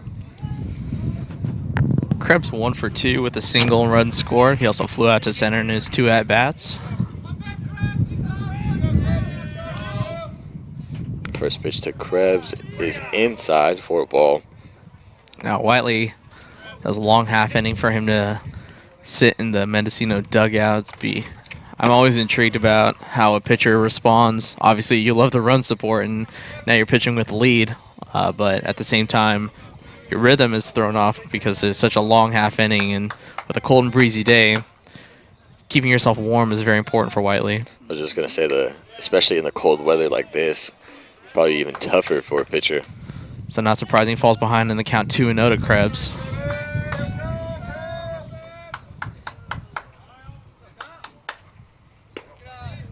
That one hits the inside, 2-1.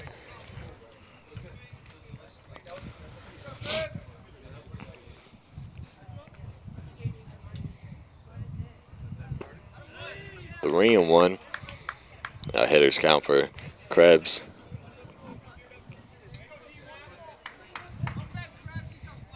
Maybe get something started for the Falcons as they're now trailing 5-3. The pitch in there, 3-2 now. Krebs worked the count full his last at bat as well. Ended up getting a single in that at bat with 2 outs. That's chopper up the middle for a base hit. So now Krebs joins Verrett with a 2-hit afternoon. That one's important as a table setter. Third baseman. It is Number the 7, second time Solano has a leadoff hitter on. The first time Verrett scored. So Pribolinski will look to advance Krebs. Potentially a bunt situation. Yeah, Brazil playing back at third, but Pribolinski gets the green light to go ahead and swing, but misses on that one. Looked like a changeup from Whiteley. 0-1.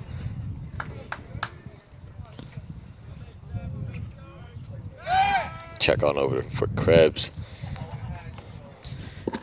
And Whiteley's move over to first is really like a jump, kind of pop-up kind of move. So it's not really quick. Check. Yeah. Just a check, keep running close. Pribolinski does indeed go on that one. 0-2. And every pitcher has their A move and B move, but we haven't seen the A move from Whiteley so far.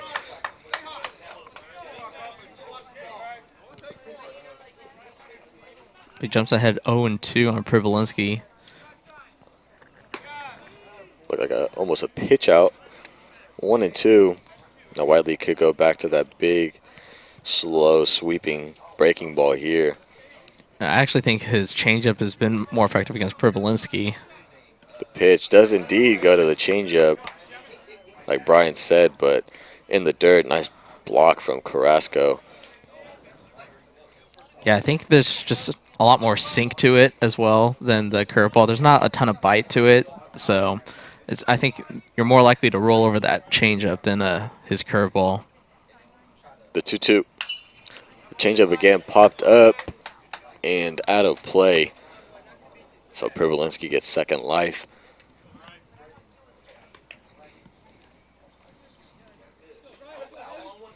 You wonder, because Pribolinski hasn't seen the curveball yet this at bat, maybe Whiteley throws it here. Yeah.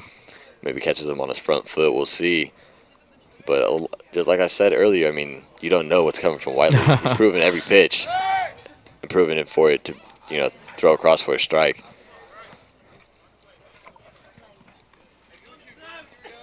So 2-2 the count. It's a pitch from Whiteley and a changeup up in the zone, catches Pribolinski swinging and missing for the first out. Yeah, the 2-strike swing and miss on the changeup, I think, indicated to Whiteley that Pribolinski had a hard time timing up that changeup. So even though he hung it, still Pribolinski not able to time it up. So he gets his first out via the strikeout. And a lot of people would say that's a mistake pitch being up in the zone, but I think that was a great pitch, being that, like you said, he's had a nice healthy cut on the fastball, and especially going back to the 0-1, he swung and missed on the changeup. Just getting that sight line in the middle, heart of the plate, up at the letters. You're thinking fastball, obviously, but it just dips down and dies. Yeah, it's been a real change in philosophy, I think, over baseball. In like the Greg Maddux days, you never wanted to hang a changeup, but now with these hitters, if they're not expecting it, it can be a good pitch in the strike zone. And surprisingly, that's only his first strikeout this afternoon. Yeah, first strikeout of the day.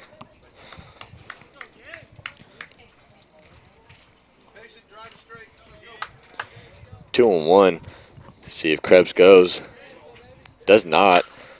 Pitch is driven out into left field and caught from Kimberly.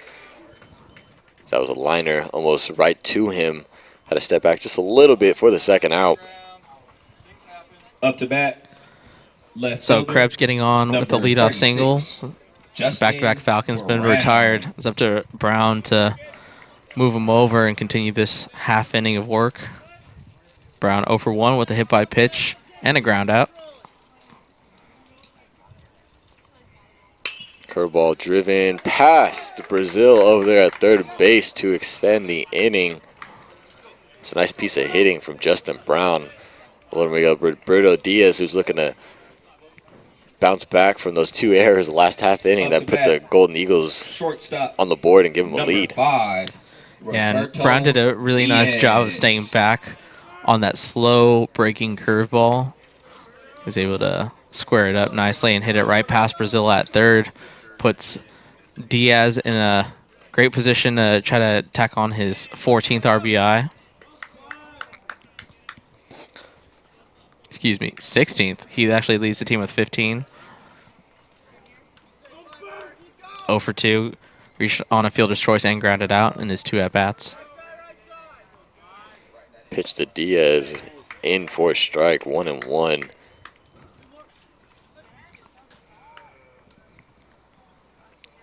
Looking for a little redemption.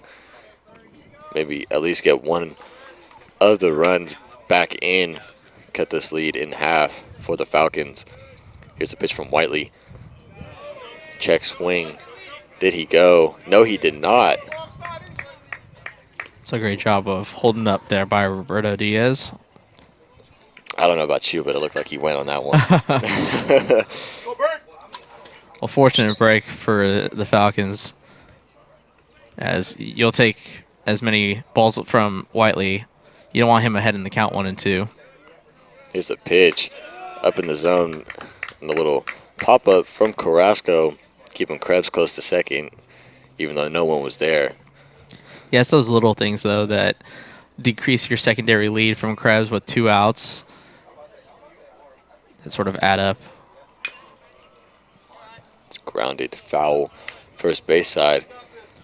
If you can get in the runner's head of, I have to stay close, just be respectful of any sort of throw over, it can end up costing you if you try to score from second and you don't get a good jump. Keeping him at third or scoring. Yeah. And then we see a lot of that at first base from Jared Denning. He always seems to pop up and really keep those runners honest. Yeah, that throw over is a staple for Solano catchers. I've been covering Solano baseball last 4 years or so. Think all the way back to like Ian Acosta and Andres Quijada. Those type of catchers. They always feature the throw over, and Jared's no different. I mean, Jared is different in that he's incredibly offensively an incredible offensive player as well. So 3-2 runners will go ahead and get a head start. And a swing and a miss from Diaz to retire the side. So Falcons threaten, but don't get any runs across as we head to the top of the 6th.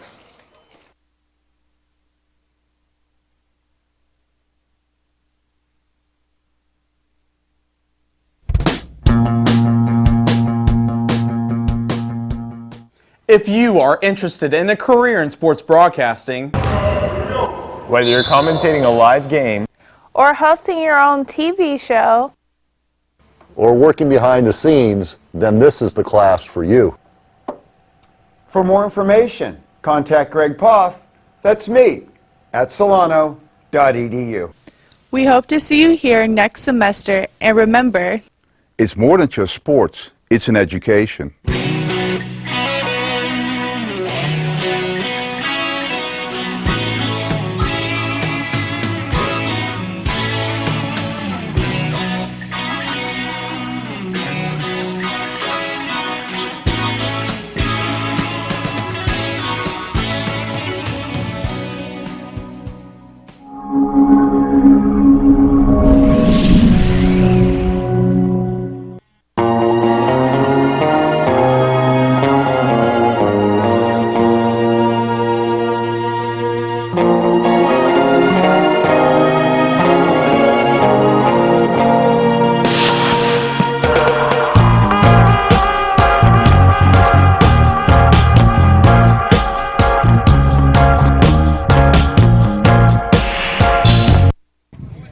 Welcome back, ladies and gentlemen. As the first pitch to Carrasco is in there for a strike, as we have a new broadcaster in the booth, redshirt freshman Mario Ochoa. Mario, how are you doing? I'm doing good. How are you doing today? Doing all right. Great day for baseball. Finally, the sun's coming out. Not too breezy. It's always a great day for baseball, you know. And so you're telling us that you're a redshirt pitcher. What do you think of Teddy Natter's afternoon so far? He's doing great. He just tenses up a little bit when he pitches, and you just go out there and just pitch. Just don't think about anything. Just go out there and pitch. So 1-2 from Natter, curveball, foul, just gets a piece of it off the handle. Carrasco. What I've noticed is curveball's not really working today. Yeah. Like usually. Yeah, it seems to be his go-to pitch when he has it going. From what we've seen is in the dirt, swung on a miss from Carrasco, dropped third strike, and a throw from Caravantes behind the plate for the first out. I believe that pitch was a curveball. Because I just ate my words. Number 2, Carter Kimberly. Yeah, maybe he heard you and just like, I'll throw you a good one right now. yeah, he heard me like, oh, goddamn it, Mario. So that's the second strikeout for Kimberly, recorded by Natter. Natter has 6 strikeouts. No, actually, 1, 2, 3, 5, 6, 7. That's what Natter does, strikeouts. Yeah. He produces strikeouts. That one's in there to Kimberly, 1-1. Actually, my mistake. That was Carrasco's first strikeout. They batted around last half inning, so I went back to the top of my scorebook. I almost did that too. 2-1 count to Kimberly. So you were telling us that you had experience playing third base and DH, but you decided to go the pitcher route in the community college level. What drew you to try to focus on pitching?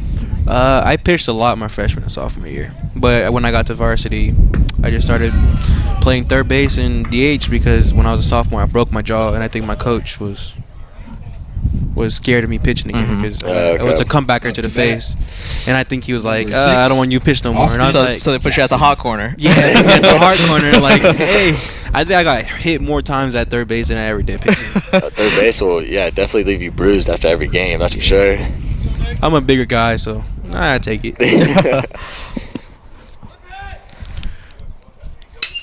That's driven on to right field. Back goes Krebs, battling the sun, and makes the catch.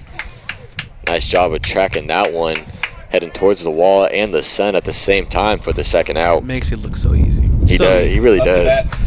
And I mean, you've been here every game, obviously. Should make it look so easy. The first couple games we actually covered the 2 diving plays out in foul territory, just outstanding. He's one of those right fielders, like, he will produce, he will give you outs. And we talk about a lot the wind too. It's very unpredictable for those outfielders. It's hard to tell where the ball goes sometimes. So 2 out. First pitch to Alvidrez is for a ball. He's 0 for 3, reached on an error and scored for the 3-hole hitter Alvidrez. The 1-0 from Natter is fouled with the fist from Alvidrez, 1-1. So Mario, what type of repertoire do you feature? What's your breaking ball? Do you put some sort of movement on your fastball? What I produce? Yeah, I probably just throw a fastball, curveball, changeup, the usual thing, you know. My go-to pitch is probably a curveball. You know, that's my repertoire. There goes Kimberly, the throw from Caravantes. I just missed not. it. As he does. Oh, what? Wow. Wow. He is out to end the inning. So Falcons catch a break there. As a throw out from Caravantes to end the innings. We head to the bottom of the 6th. Made me eat my words twice.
Hi, this is Roberto Diaz, and thanks for watching the Solano College Sports Network.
Will lead it off for the Falcons in the bottom of the 6th. Center fielder, number 3.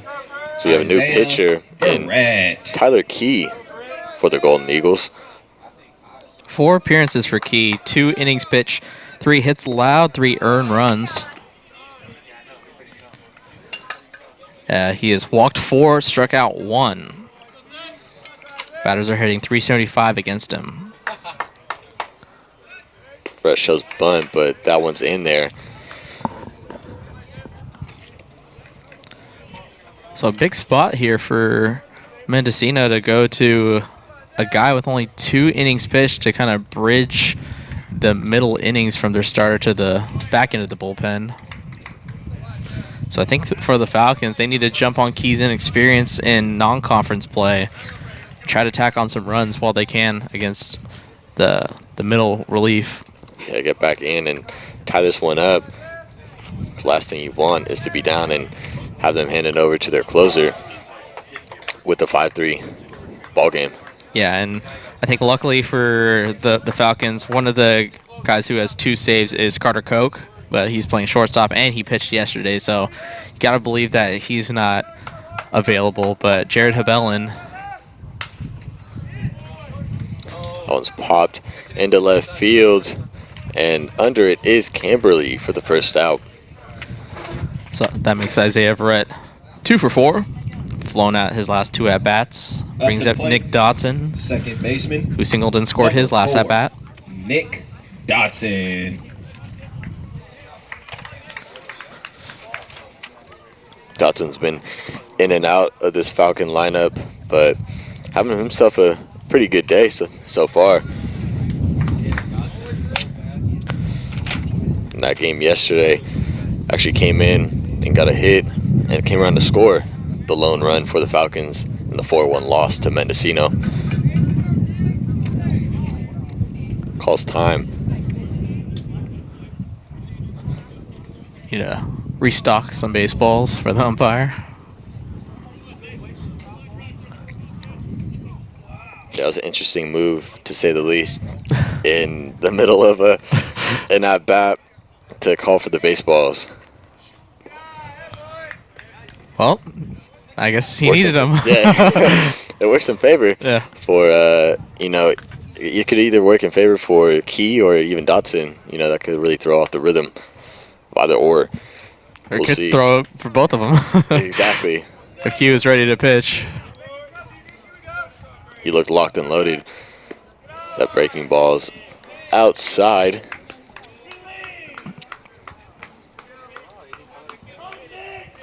Denning on deck, Gutierrez in the hole. Dodson will look to lock in on Key. It's a 2-1. That one hits the knees. Questionable call. 2-2. Just haven't seen a lot of consistency from the home plate umpire. Yeah, if you're the Falcons, you just need to take this into your own hands, and if it's somewhere you can handle it, go ahead and swing. That one almost comes back in on the front door. Looked like a slider. So it brings it to a 3-2 count now. Dodson looking to get on for Denning. Maybe tie this one up. Tying run is on deck. Worked out well last time. Dodson getting on base for Denning. And for these Falcons, maybe you just adopt a 2-strike approach all the time and just put some sort of contact on the ball. The 3-2 from Key. In the dirt, ball 4. So nice job from Dotson, able to work a walk here. I'll bring up the tying run and Jared Denning. If the Falcons want to get into this one, Up to the plate. back into this one, I should say. Designated hitter. This is the inning Number for them to do so, 21, being that the Jared heart of the order is up for them. Denning. Yeah, this is huge for Mendocino as you briefly get a glimpse of a couple arms in Mendocino's bullpen should Key get into some major trouble. That comes back in for a strike. He'll get me over a curveball in for a strike. Jared, very disciplined. You're not going to fool him twice on that sort of pitch. And you can't really pitch him in and out. I don't know about you. That one's high into right field. But Penning there to corral that one for the second out. That was a ridiculously high pop fly. Haven't seen that one that high in quite a while. Yeah, definitely got underneath that Number one. 11. Just missed it. And there's no breeze right now, too, to knock that ball down. Yeah, imagine if the wind was carrying out to right field. That might have had a chance to get out of here. So 2 down now. Brings up Gutierrez. Also a home run threat. That one comes back in. Once again, 0-1. Yeah, Key, same strategy with Gutierrez as Denning. Just steal the first strike with a curveball. Backdoor too, really have him. You wonder if that's part of the game plan, just work out and then come back in with something. As Gutierrez does indeed swing on that one, according to the home plate umpire. 0-2. Yeah, so he backed up a curveball with another curveball low and in. Two curveballs in a row, outside then inside. Might go fastball at the letters, but it does not. Tries to get the curveball once again, come back in, just misses off the outside. 1-2. Yeah, that definitely threw me off. Did not expect a third curveball in a row. Did not either. See what he throws here. Key sets and delivers. There goes Dotson in the dirt. So Dotson able to get a stolen base standing up for the Falcons. Puts a runner in scoring position for Dotson. That'll be his second stolen base on the year. And the 16th stolen base led by Carrasco.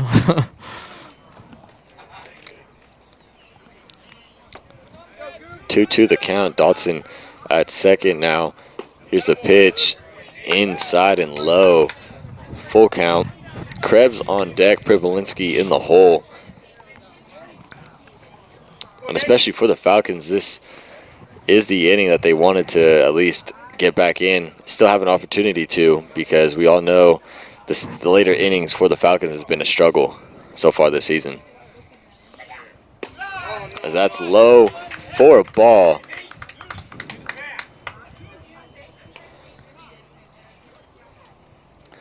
Yeah, I wonder if he said something on his way down to first base. Gutierrez said something, and the home plate umpire did not like that. So he's going to... And Coach Slampa's out from third, and I think he's going to try to figure out what happened there. Umpire's not too keen on being shown up. Next up no. I don't think I've ever seen a home plate umpire walk all the way down to first base like that. Yeah. 20. If anything, I've seen him just look at him and then throw him out. Yeah. I mean, but to walk, I think he's trying to prove something. Yes. He's trying to prove something without a doubt. The fact that he walked all the way down to first, but... It's a measuring contest, so to speak, I would say. It is indeed. Yeah. Trying to keep it PG. So first and second now. Krebs up. First pitch to him is low. Krebs 2 for 3, as you saw in the graphic there. 2 singles, 1 run scored. He also flew out to center. Krebs looking to cut this lead in half on just one swing. Fastball in there for a strike. The very speedy Nick Dodson out there on second base. So prime opportunity for the Falcons here in the bottom of the 6th, trying to scratch a run across, cut the deficit in half. Yeah, based on the outfield positioning, it looks like that if Krebs does, in fact, that one looked like Jackson and Carrasco and Key were not on the same page. It might have been a back pick there, but Key steps off. But based on the outfield positioning, it looks like anything hit out there, Dodson has a really good opportunity to score. That one's driven up the middle for a base hit. Getting the wave is Dodson, coming around to score. Here's the throw to third. Gutierrez is safe. Cut off by Koch. Cuts the lead in half now. 5-4 ball game. And that's just an excellent approach there from Kyle Krebs to think right back up the middle.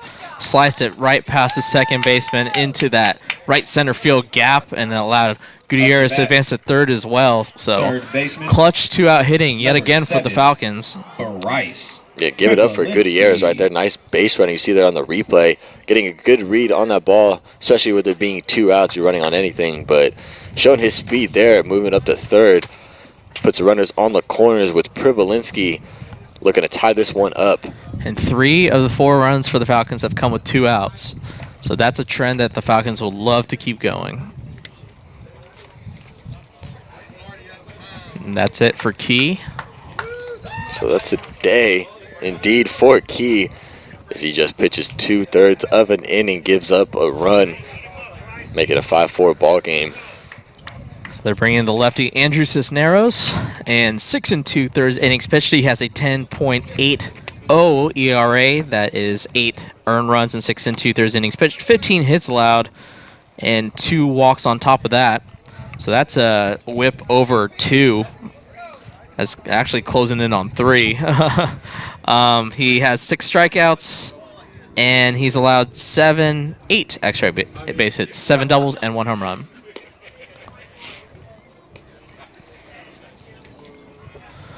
So, well, as we take a look at Cisneros' warm-up pitches, we'll just mention that you are watching the Solano College Sports Network. Chris Avaglia, alongside Brian Nelson. I'd also like to thank Mario Ochoa for joining us in the last half inning.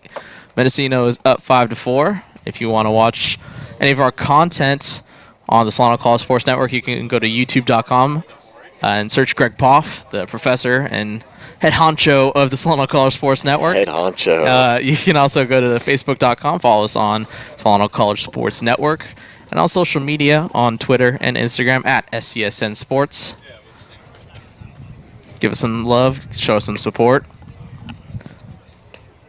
As this game, it's kind of dragged on the last couple half innings in the bottom of the 6th, but Solano, mentioned this is really the opportunity to strike with the top of the order, and they brought in a guy with only 2 innings pitched, and Solano's managed to get a run across here in the bottom of the 6th. Yeah, interesting move from head coach Connor Bird for the Golden Eagles to bring in a guy that's only made 4 appearances coming into this game and's given up in the 2 innings pitch he had coming in a total of 3 runs. So just like I said, an interesting, questionable move to say the least.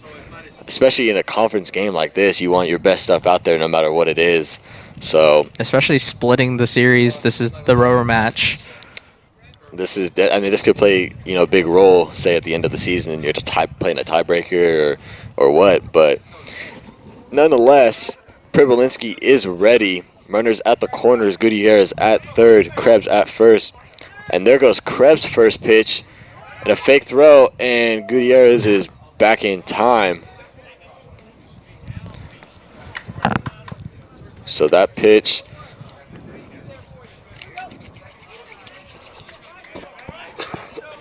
was a strike, excuse me. Krebs at second, now second and third. 2 RBI opportunity for Pribolinski, looking to get the Falcons the lead, and at the very least tied the game up.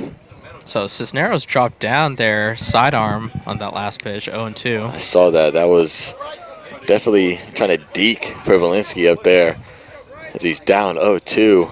So now Cisneros can definitely do that again. That's lined, and nice play by Jackson to see if he can finish it, and does to end the inning. So Falcons able to get one, cut the lead in half, 5-4 ball game as we head to the top of the 7th. 3-4-5 for the Golden Eagles.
New pitcher for the Falcons, as that'll be it for Teddy Natter, who worked 6 innings of work.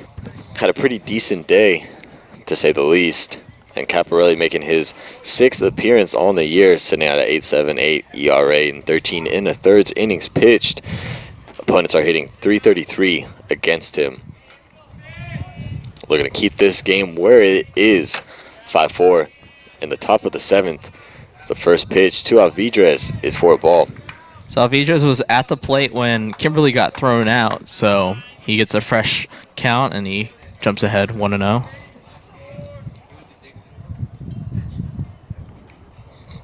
The 1-0. Caparelli checking his footing there after the release of that pitch. And we saw that from the starting pitcher, Zach Whiteley, as well, him falling off the mountain.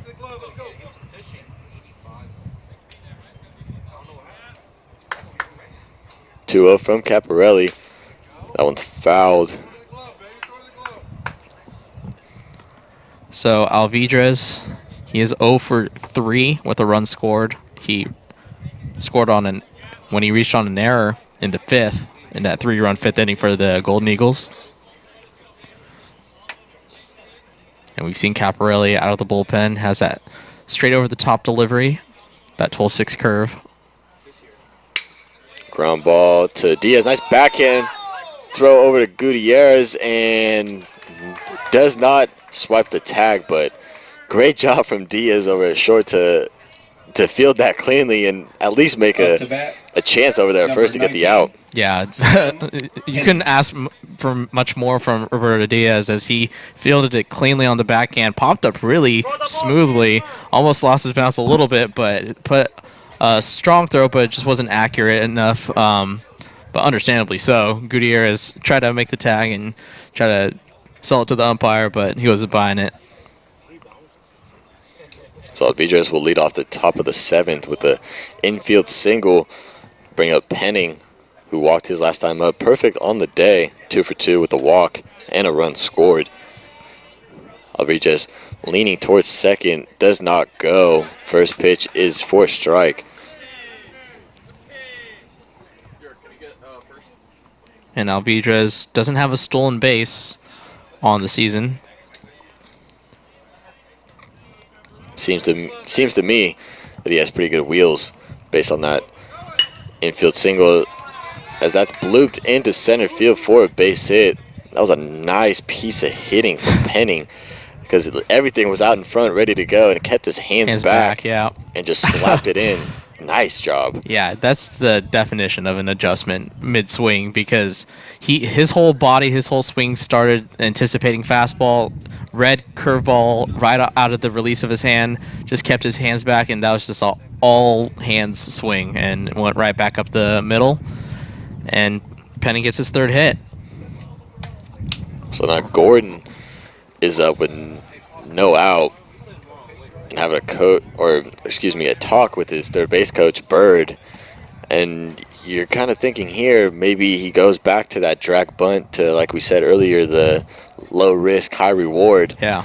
And maybe put some pressure on the Falcon defense. Up to the plate. Yeah, because if you 11, sacrifice yourself and maybe Gordon reaches in, your base is loaded, nobody out. But even if he sacrifices, then you have Jay Guerrero and Joe Brazil back-to-back. So if you pitch around Guerrero, you still have to face Brazil, they both have productive afternoons. So it's really, I think, advantageous for Mendocino to put the bunt on here, as Privilinski playing in on the grass, as well as Gutierrez.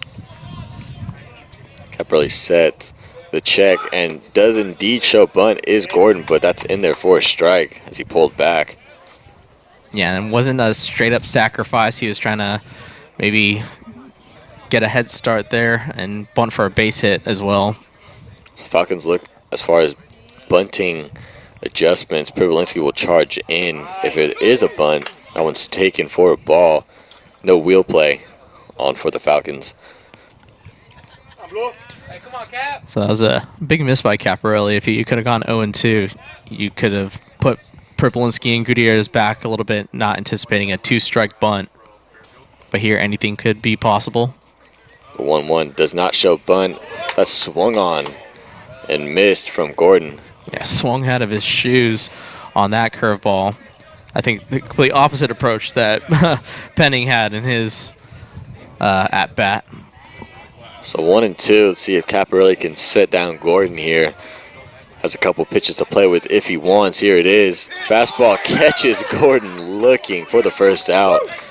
So that was a crucial strikeout for Caparelli, as the dangerous Gordon is set down looking. His second strikeout on the afternoon. Number 12. Brings up Jay Guerrero.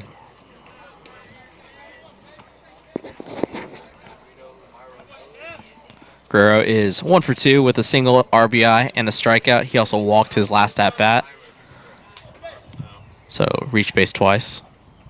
First pitch, curveball, and hits Guerrero on the foot. So that'll load the bases now. That shocked everybody. Salampa's coming out to have a talk. And it didn't look like it hit him. Maybe it hit off the glove of Caravantes and went under the foot of Guerrero and might have milked it to where. But yes, Lampa, he's not happy. Caravantes was shaking his head as well. Really showing his frustration. So bases loaded for Joe Brazil. He is 0 for 1. He has an RBI sac fly and a walk. He also grounded out. Caparelli chooses to go from the windup. The bases loaded. First pitch, fastball for a strike. It can't get too deliberate. Obviously, we talked about Alvidra's not having a stolen base, but his windup, he was looking down. He had about 3 pauses. 1, 2. Actually, it was just 2. That's driven on the left center. That one's high. That one's far. That one is gone. A grand slam for Joe Brazil. And that'll extend the lead for the Golden Eagles, 9-4. Wow. So grand slam for Joe Brazil, sending it all the way to South America, over the fence on Billy and Louise Yarborough Stadium. So that's the biggest swing of this game so far, by far. Number 16, Carter Koch. So that's 5 RBIs for Joe Brazil. Have yourself a day, kid. 9-4 ball game now, 1 out.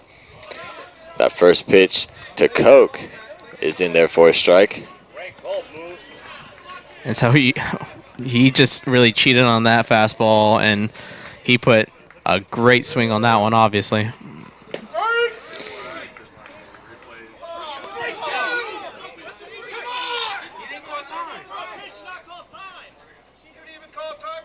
So we got a little confusion here.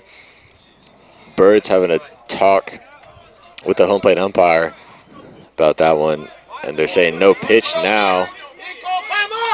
Yeah, so Caravantes is saying how is there no pitch, but there's no time called by the catcher, not by the hitter. So unless it's called by the umpire himself, but he never signaled to the field, so how is Caparelli supposed to know how to stop when there's no signal, you know? This is definitely an interesting game. You can't run a red light if there's no red light.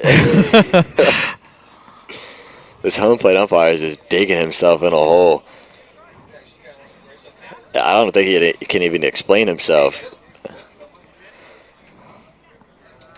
I mean, he enforces the rules, so I mean, obviously, that's the shield of that's the benefit, I guess. You just gotta find some way to justify your action.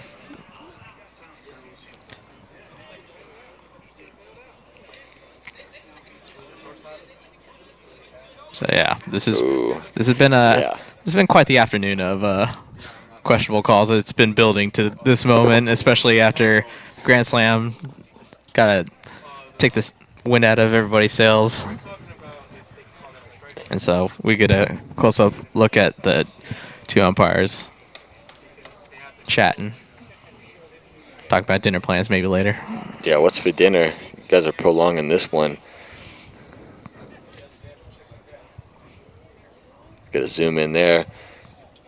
And let's see if we get anything. It's looking like a no pitch still. Yeah, based on Slampa's reaction, that indeed looks like the call will stand. That was a missile moonshot from Brazil. Like you said, cheated on that fastball, and I mean you could, because from what we've seen from Caparelli, he just has the fastball curveball. And if you know that the fastball's coming, or if you're cheating on the curveball, it's not the curve. I mean, yeah, if you're cheating for the fastball and you're using your hands to react to the curveball, maybe just to spoil any sort of breaking ball that you see, you can get that jump that Brazil seemingly got. I mean, that was a missile. That was the definition of textbook cheating. As soon as it left off the bat, I was like, yeah, that's gone. So no pitch, count is 0-1. Now the 0-1 from Caparelli. That's a ball. So we hear from the stands. Yeah. No pitch as a little joke. And I'm assuming that was a ball, even though it looked like it was down the middle. 1-1. The ground ball to Dotson. To Gutierrez for the second out. Yeah, that was an interesting play by Caparelli, obviously going over there to back it up, but he kind of ran in the path of the batter. Had he? I noticed that too, and I was gonna say that could be in a close play. That could be a interference. Could be interference. So you might want to. I mean, that's what the catcher's for. Yeah. So. I think that's maybe what Goody was telling him about. That it probably would be Gabe's responsibility to back up a errant throw from Dotson. Fastball's up to Carrasco, number 9 hitter. Is still looking for his first hit on the evening. Yeah, 0 for 3, fly out, ground out, strikeout.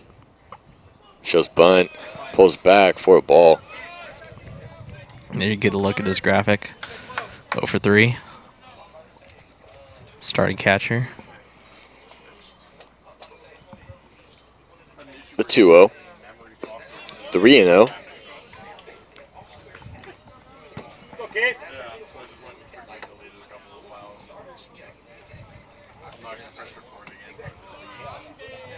Pitch from Caparelli is low for a ball. So Carrasco gets on base for the first time today.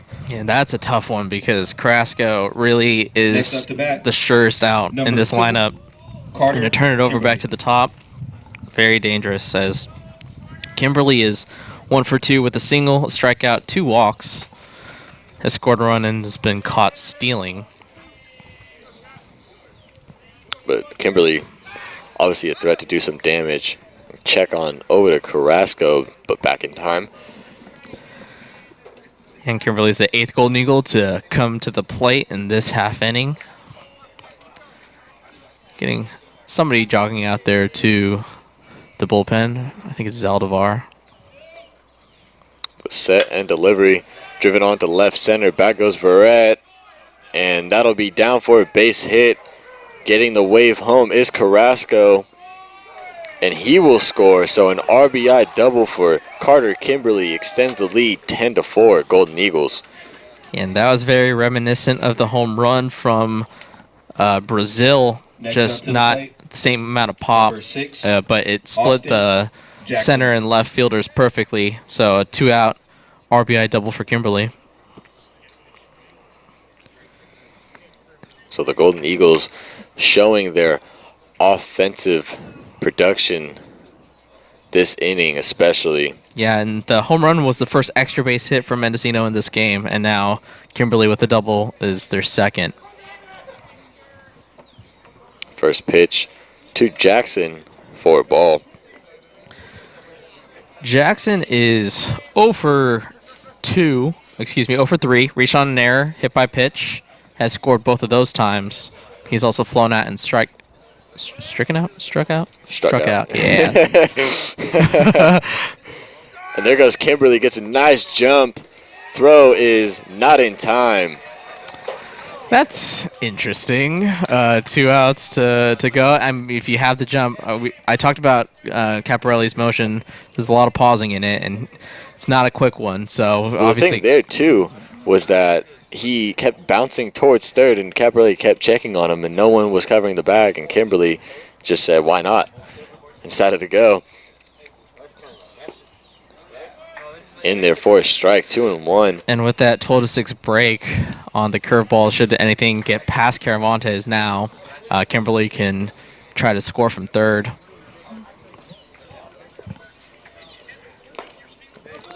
Fouled into the glove of Caravantes. 2-2 now. But it's just curious, 6-run ball game to swipe third. Kimberly now with his third stolen base on the year.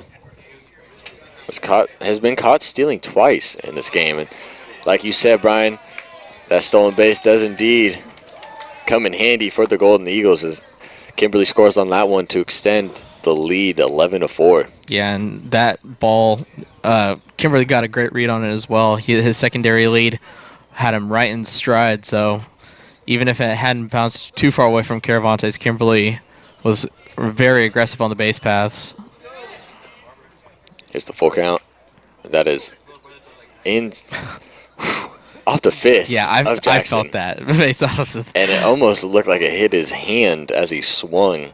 That's what he was kind of doing with his hands. Maybe got a dead bat, a dead hand right there. But able to stay alive on that one. And that's the toughest pitch, honestly, for a hitter is that high and inside, because you have that natural tendency to swing on it even though you don't want to. That's where a lot of guys break their hands or fingers. That one gets away from Caparelli. Jackson hustling down the line at first. Takes a big turn. The throw is not in time.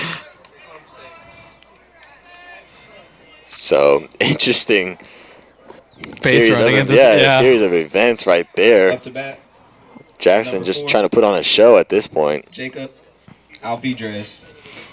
So the Golden Eagles have officially batted around as Alvidrez will come back in and he singled and scored to lead off this happening. Oh, yeah. Call to the bullpen. So that'll be it for Caparelli. Was unable to keep the game where it's at and finish the inning. So that'll be Danny Zaldivar for the Falcons now. Zaldivar making his 6th appearance on the year. 9 innings under his belt, 417. opponent batting average against him.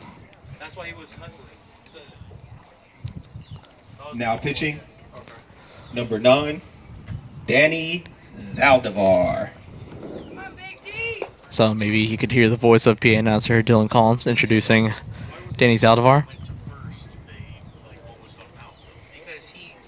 And how we got here, folks, Falcons were able to get the first run of the game back on a Nate Gutierrez RBI single. Eventually led to a RBI single from Caravantes to bring it to 2-0. Then that led from the Golden Eagles an RBI single from Jay Guerrero and a sacrifice fly from Brazil. And the Golden Eagles pretty much took it ahead there, scored 3 in the 5th, and then this inning have officially scored 6 runs to pretty much blow this one out. Not entirely, but definitely in control of the game now. And it's the top of the 7th. And like we said, Brian, I mean, the 6th, 7th inning for these Falcons has been the key innings for them. Yeah. And definitely has taken the turn for the worse in this game. But still some time left. Yeah, Mendocino had batted around for the first time in this half inning. In the 5th, they had all 9 batters have a plate appearance in the 5th, but didn't bat around. Here, Alvidre is getting his second at-bat against Zaldivar. And so, Zaldivar finishes his warm-up tosses. And see, now I think would have been time for Key for Mendocino to come into the game and score like this, rather than 5-4. But obviously, Mendocino's offense has exploded here in the 7th. And they looked at add even more with 2 outs. Yeah, Jackson at first reached on the walk. Now Vidres looking to keep the train moving. Singled and came around to score this inning as he let it off. Like you said, Brian, the first pitch to him is outside. Zaldivar, the freshman out of Vanden High School. Coming in with a runner at not first. See Alvidre's stat line. Pitch from Zaldivar. Inside. Not sure where that one missed, but 2-0. It's a good hitter's count for Alvidres. Looked to get his second hit of this half inning. The pitch off the fist of Alvidres. Diaz goes the easy way to end the inning. So Golden Eagles get ahead and extend it to 11-4 ball game. 6 runs come across the grand slam from Joe Brazil as we head to the bottom of the 7th.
Cervantes will lead it off for the Falcons in the bottom of the 7th as we have a new pitcher for the Golden Eagles in number 57, Jared Hebellen, making his 12th appearance on the year. 2 saves under his belt, 14 1/3 innings pitched, and a 3.08 opponent batting average against him.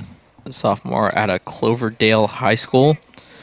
7 walks to 6 strikeouts. First pitch is taken high. So looking to get some work in, obviously, in this 11-4 game. So he is allowing hitters to hit 308 against him.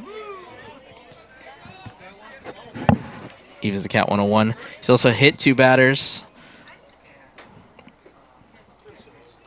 Yeah, that's it. That's all I got. Yeah, he's I thought I was going to look for some more for some more stats, but no.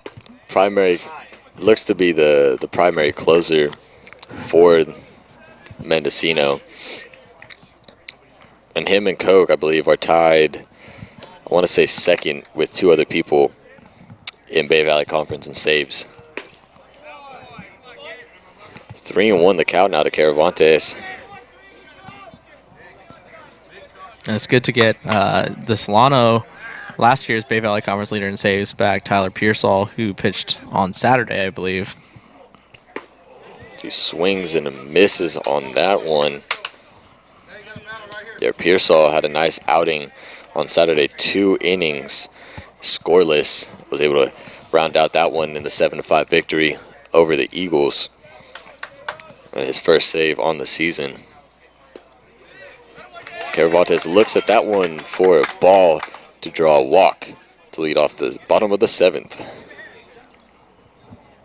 Up to bat, left fielder, number 36, Justin. So it's a long way to go for the Falcons to try to scratch their way back into this one, but Justin Brown, 1 for 2. Single ground out and a hit by pitch.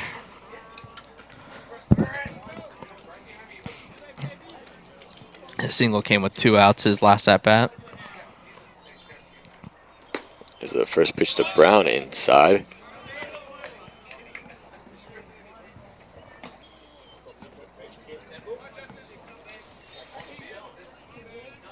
Falcons need to slowly chip away at this deficit. That fastball hits the knees for a strike.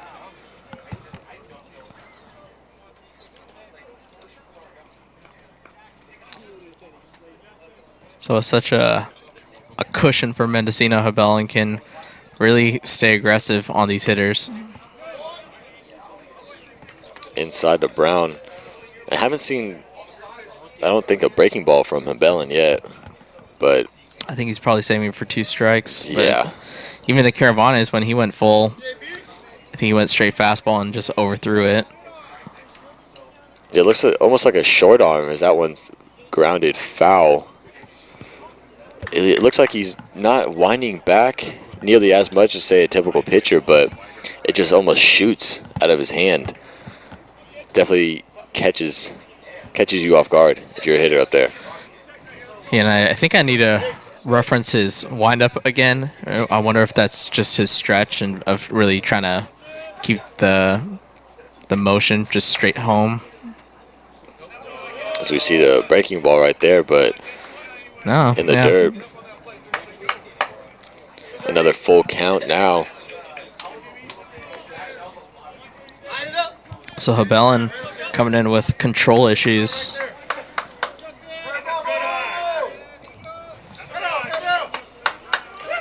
Here's a 3-2 from Hebellen. That's off the fist right to Jackson for the first out. And that was a good read by Caravantes.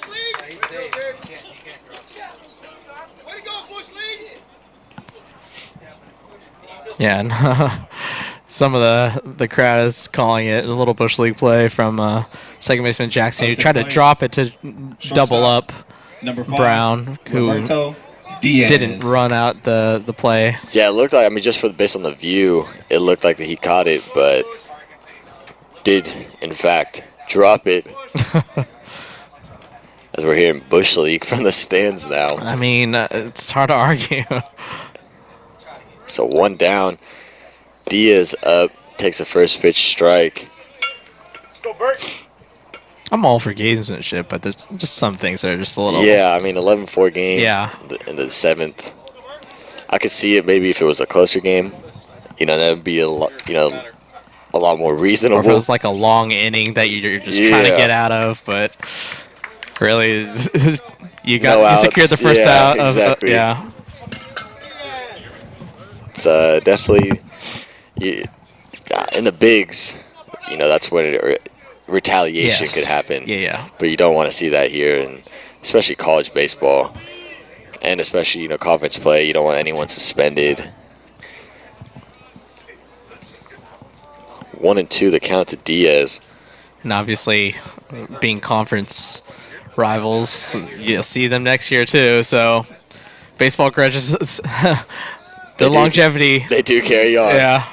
As it's a swing and a miss from Diaz, set down on strikes for the second out. So that's Diaz's second time striking out. Center fielder. 0 for 4 for Diaz. Number 3. A rare Isaiah 0 for out of the Verrett. 9-hole from Roberto. Roberto actually led off yesterday at Mendocino and went 0 for 4 as well. So 0 for his last 8. 2 down and brings the top of the order up. And Verrett takes the first pitch ball. So Verrett's had a nice game. He started out 2 for 2, and his last 2 at-bats, though, has flown out to center and left, respectively. That one's popped up. Looks to have room. Is Guerrero. Does. And makes the catch to end the inning. So Falcons, no runs, no hits, no errors, 1 left on base as we head to the top of the 8th. What up, guys? I'm Daniel Zaldivar. Thanks for watching Solano College Sports Network.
Welcome back. Sam Penning will go ahead and lead off the top of the 8th for the Golden Eagles. Zaldivar still on the mound for the Falcons. First pitch from him is in there for a strike. Do have some loosening up in the Falcon bullpen. Not quite sure who that is out there, but we'll get back to you as soon as possible on that. The 0-1 breaking ball in the dirt. 1-1. Penning. 3 hits on the day, 3 singles. So 3 for 3 with a walk drawn, 2 runs scored. That one misses low. Gordon on deck. He's still looking for his first hit on the evening. Came into this game at .457 batting average. 3-1 hitters count for Penning.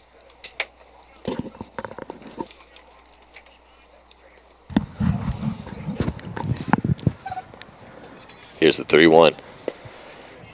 In there, 3-2.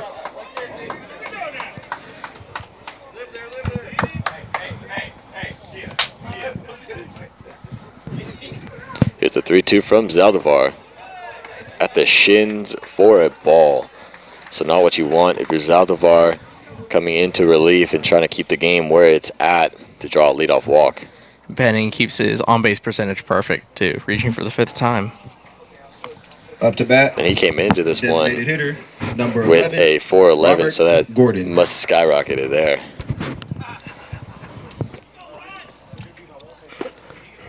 So here's Gordon, like I just said, looking for his first hit.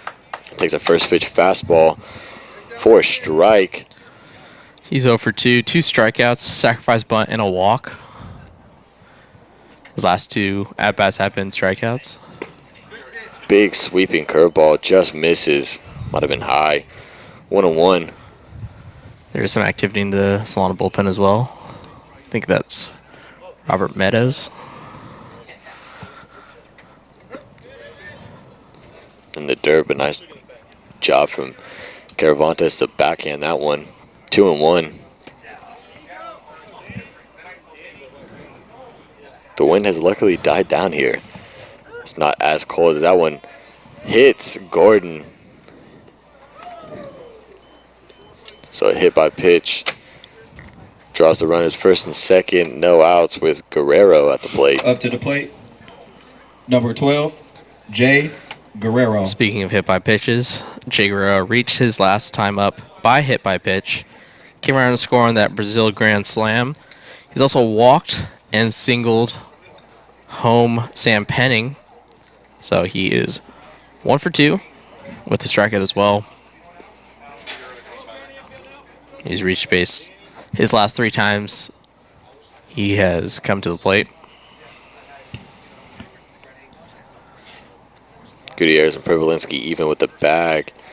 First pitch to Guerrero is floated third base side, but foul. Justin Brown was hustling down the left field line, lost his lid out there in left field. That's when you know you're hustling right there.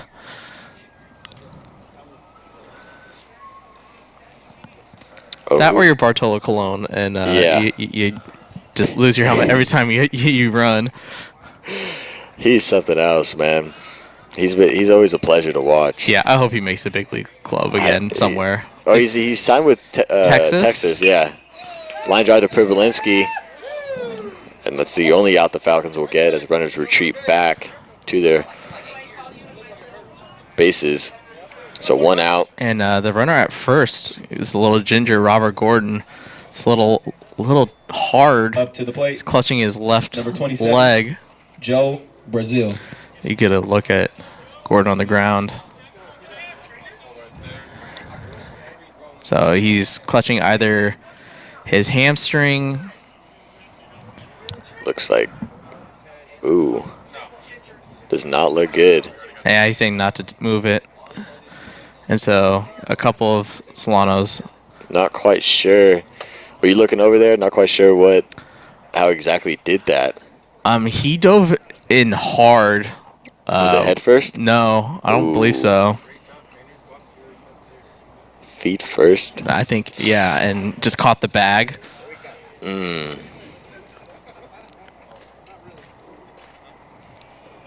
Yeah, I wasn't really paying attention to him over on the first base side. I actually heard one of the crowd here say, "Don't break your leg that way." Obviously, something happened to Gordon's left leg. Yeah, he looks definitely shaken up out there. Yeah, the first base coach trying to move it. He was shaking him off. Yeah.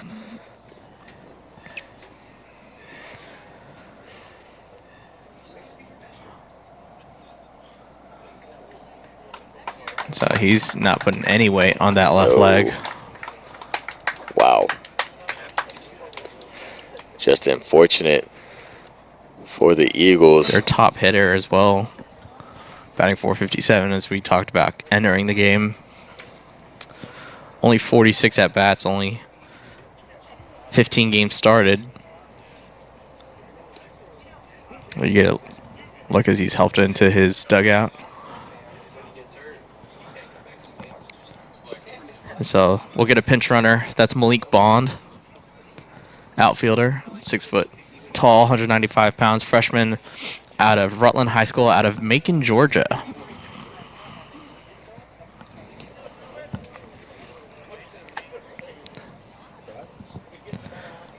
So bad break for the Golden Eagles to potentially lose one of their best hitters to a base running, simple base running play, really, in a 7-run ball game.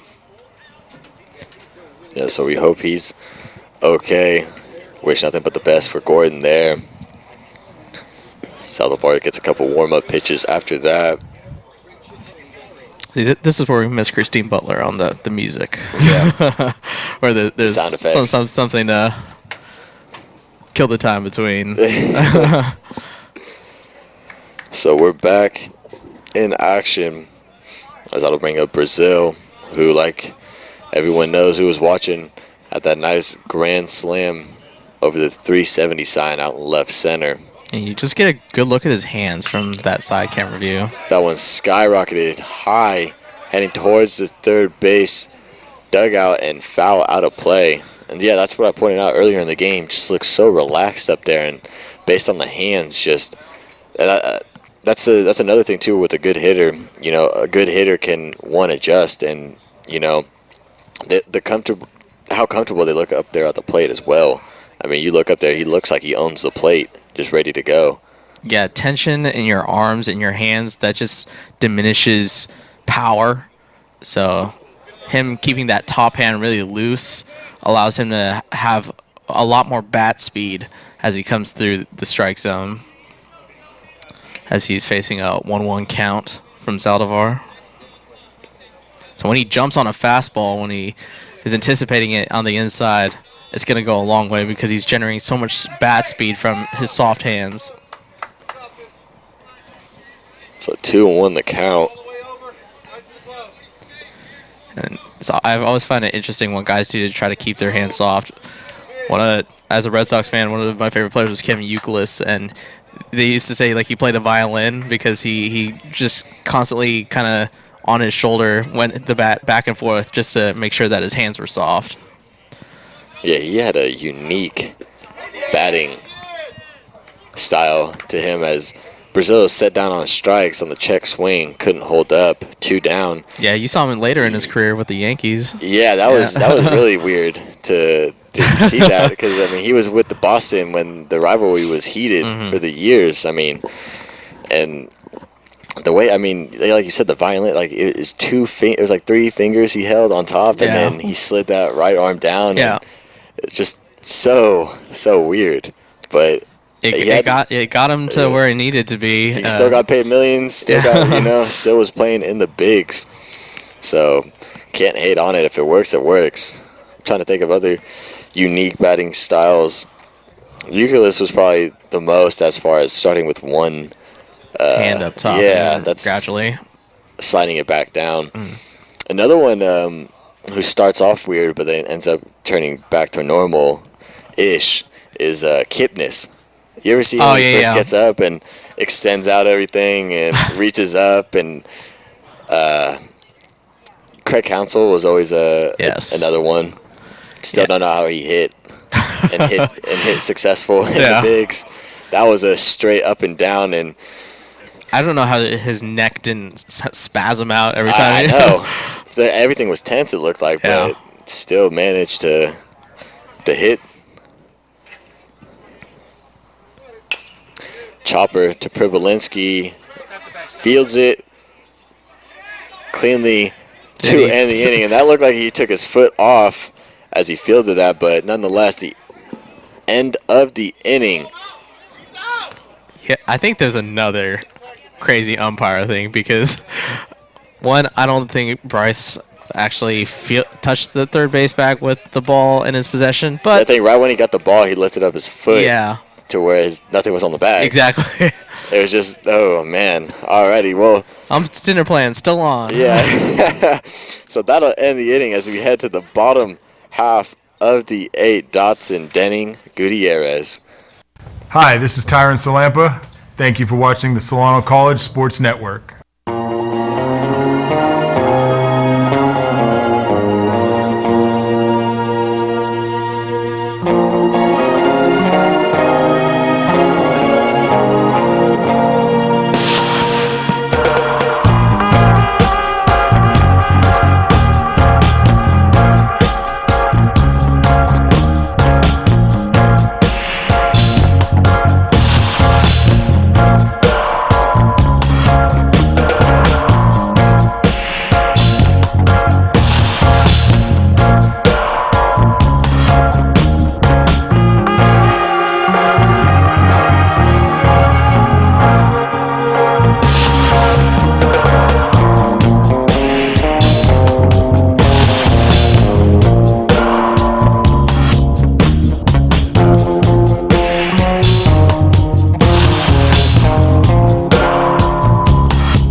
back, ladies and gentlemen. Nick Dodson leading off the bottom of the 8th.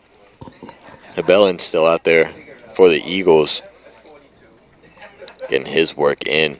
First pitch from him for a strike. Dodson 1 for 2, single. He also flew out to center field. He has a sacrifice bunt and a walk. So 1 for 2, 2 runs scored. Very productive out of the 2-hole. Stays on that curveball, but lined over to Jackson for the first out. Yeah, it was excellent contact, just unfortunately right at a Golden Eagle defender and Jackson at second base. Designated hitter, number 21, Jared Denny. If you wanted to be playful with Jackson, you'd be like, oh, you're going to drop that one too? Like he tried to double off Justin Brown. So Denning up there with 1 out. Denning had that RBI double back in the 4th. His lone hit of the day. Drew a walk in the 1st. Also grounded out and a fly out to right field. Even count 1-1. If Jerry gets something in the middle of the plate, expect him to maybe unload some frustration on a 7-run ball game on that baseball. I would not doubt that any bit, Brian. Outside. 2-1. And it'd be perfect win-wise, as the wind has completely died down. The flag's not moving whatsoever out in left center field. So that's driven in to right field, and nice jump from Penning, able to track that liner out in right for the 2nd out. Yeah, and the outfielders are going to play deeper when Denning's up because they know and respect the power that he possesses. Yeah, Penning looked like he was almost at the warning track already. And he was playing straight and right, didn't hug the line or move towards right center. Right. So 2 down. Gutierrez up. Gutierrez looking for his 2nd hit of the day. Had his lone hit back in the 1st. The RBI single to drive in Barrett. He's also flown out twice, and he has walked for his 4 at-bats. Pitch from Bellin in there for a strike. Bellin's done a nice job of steadying the Mendocino bullpen. Definitely see why he is the closer for them. It's a high pop-up in the infield, and Brazil able to get that one to end the inning. Down go the Falcons in order. So we head to the top of the 9th, 11-4. Eagles. If you are interested in a career in sports broadcasting, Whether you're commentating a live game or hosting your own TV show, or working behind the scenes, then this is the class for you. For more information, contact Greg Poff, that's me, at solano.edu. we hope to see you here next semester, and remember, It's more than just sports, it's an education.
Welcome back as we have a pinch hitter for the Golden Eagles and Morgan Edwards. 8 hits and 27 at-bats for Edwards. We also have a new pitcher in left-handed reliever Bobby Meadows, Robert Meadows, but Soad says he prefers Bobby. That was driven into center field off the end of the bat, and that's going to fall down for a base hit. So that puts Edwards over the 300 mark on the season. So they have another 300 hitter. Up to the plate. Granted, it's only in 28 at-bats, but still. Edwards has 3 doubles, 8 RBI. So not a bad piece off the bench, that's for sure. I believe Edwards split some time behind the plate with Carrasco. Do a lot of mixing and matching in this Golden Eagle lineup. Yeah, I think we get spoiled with Jared Denning out there for most of the catching spots. It's a very grueling position, so a lot of 2-catcher, 3-catcher rosters out there. As Carter Kimberly is up, he is 2 for 3, single double, 2 walks, and an RBI. That curveball drops in from Meadows, 1-2. So Meadows, he has a 6 ERA and 3 innings pitched, 2 earned runs in those 3 innings, 3 walks, 2 strikeouts. Lined into left field and caught by Brown as he was retreating back for the first out. Yeah, nice lunging grab there, going to the backhand as that one was stung nicely by Kimberly, but Brown, very athletic out there in left field. So Austin Jackson, second baseman, will go ahead and look for his first hit on the day. Has yet to get that. Yeah, 0 for 3, reached on an error, scored. He has also walked and been hit by a pitch. Also flown out and has struck out, as we learned his last time up. As I learned to pronounce correct English words. 2-0, Meadows to Jackson.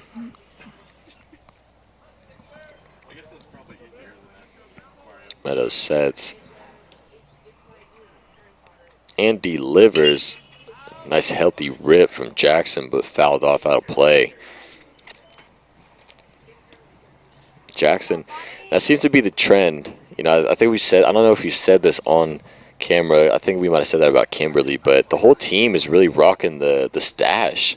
Yeah. I've seen a handful of guys just really digging, going back to the 80s look. That grazed Jackson.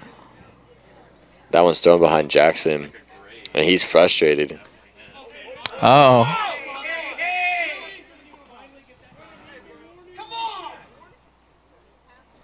Yeah, Jackson said something to Meadows, and so the second best umpire is giving a warning to Jackson.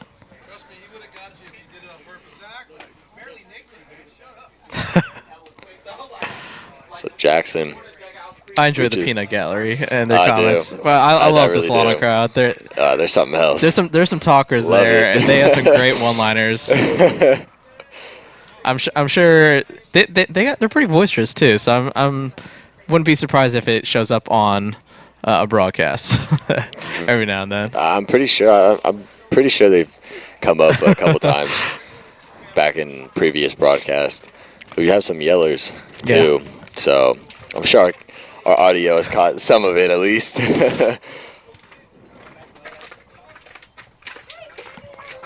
So I'll bring up Alvidres, first and second, one down. First pitch to him is low.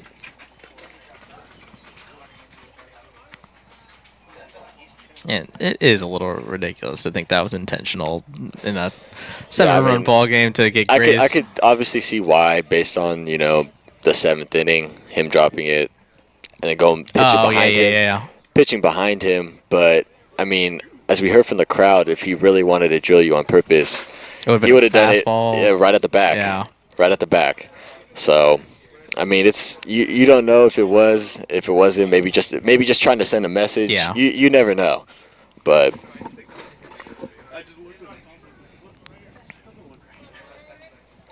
the 2-0 from Meadows, driven into left field. That's far. That's high, and that is gone. for Alvidrez.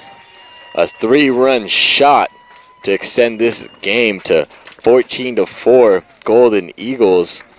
And for Alvidrez, that'll be his first home run on the year. And RBI is 20, 21, and 22. Extends his team lead. And RBI's first one to break the 20 mark. And like Chris said, first time touching them all. Up to bat. As the score is 14-4. Sam Penning. Got a fastball he liked and drove that out. And you know who's most happy is probably Austin Jackson. Yeah.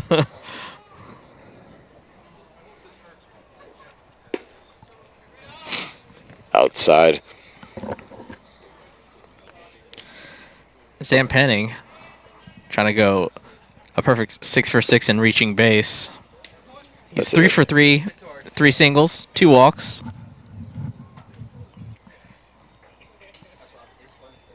It's got to be pretty fun to get on all 6 times if he does indeed. I mean, even 5 times is really impressive. Yeah. Being out there on the base paths all the time is, you know, it's like, ooh, okay, like what do I do now?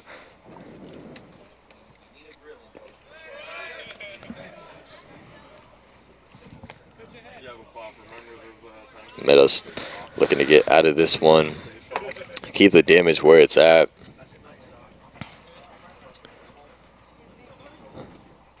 It's the 2-2. 2 Penning swung on and missed as he set down for the first time today. 2 down. Maybe in the back of his mind, he wants the skipper to pull him. Like, you know, I was 5 for 5. Think I'm good for today. You want me to go back out? Okay.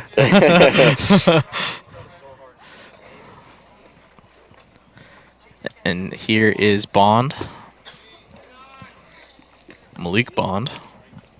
You said Bond was out of Georgia, correct? Yes, Macon, Georgia. And it looks like they have 2, or excuse me.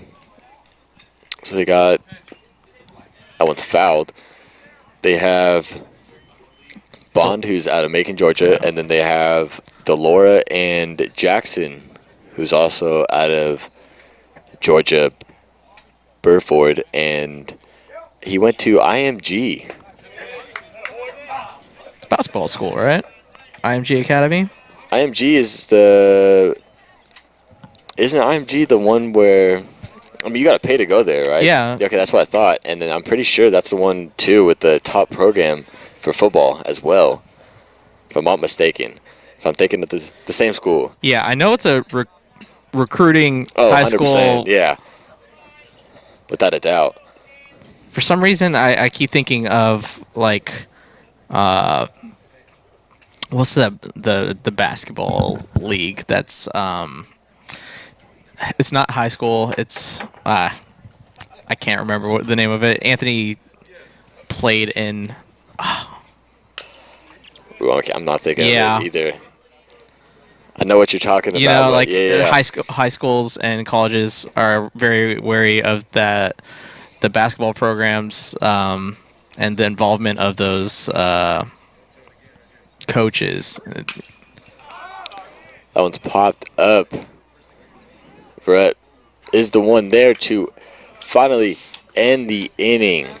So 3-run shot extends the lead for the Golden Eagles, 14-4 from Alvidrez as we head to the bottom of the 9th, last licks for the Falcons.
Krebs will be the leadoff hitter for the Falcons here in the bottom of the 9th.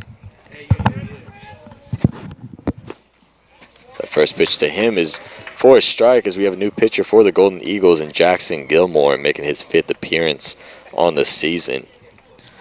3 1/3 innings pitch for Gilmore. Krebs, another excellent hit. Nice piece of hitting from Krebs. He's 4 for 5. Really working the opposite side of the field today. It really just has a perfected swing. Just every time he's up there, just same swing, same swing. Yeah, he's locked in for sure. And you couple that with the power of Denning and Gutierrez, that's a solid heart of the lineup for the Falcons to feature. There you get a look at Gilmore's graphic out of Sparks, Nevada, the freshman. Gilmore has allowed 6 hits, 5 earned runs in his 3 1/3 innings of work, 4 walks, 3 strikeouts, 2 extra base hits. Both of those are doubles. That fastball hits the zone 1-1. By the way, we were talking during the break, AAU basketball was what I was trying to think of, the organization. That's what it is.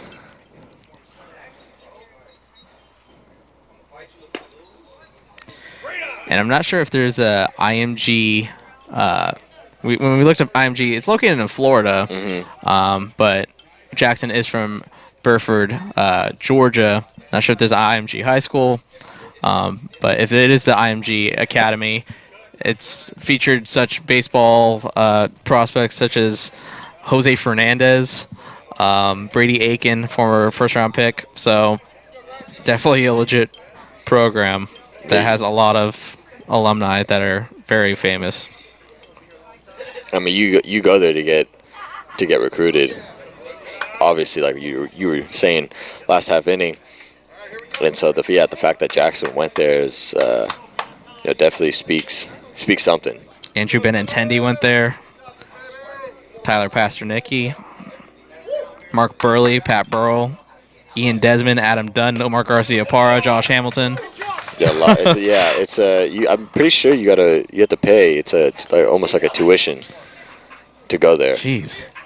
McCutcheon, Votto, Ryan Zimmerman. Up to the plate, catcher, number 13. Julio Jones. Caravantes. Chad Pennington. Yeah, a lot of football. Dominique Rogers-Cromartie. A lot of football people, athletes as well. Look up basketball just for fun. I wonder how it is being just a student, just watching, going to the games and seeing these people. Yeah. Growing up with these. Oh yeah, I saw him play. Like knowing of all these athletes and going to school with them.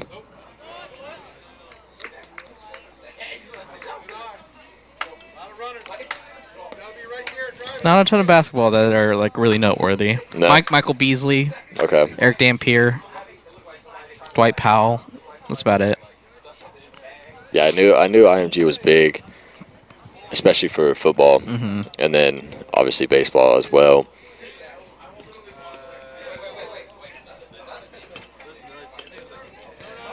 Want to know the count to Caravantes. Gilmore will set and deliver. That's inside. Good eye from Caravantes laying off that. So 2 on Krebs and Pribolinski. Pribolinski reaching base for the second time this game. In there for a strike.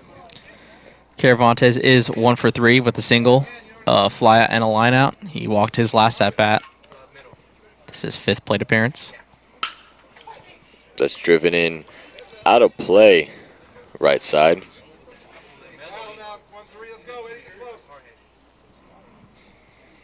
2-2. Caravantes has got to protect here. Brown is on deck. Diaz in the hole. And that's high and inside. As the reaction for Gilmore was pretty much how I was reacting. Yeah, Caravantes, though, he thought it missed. So count is full. That's driven into left field. Caught by Kimberly. As Krebs able to get back in safely.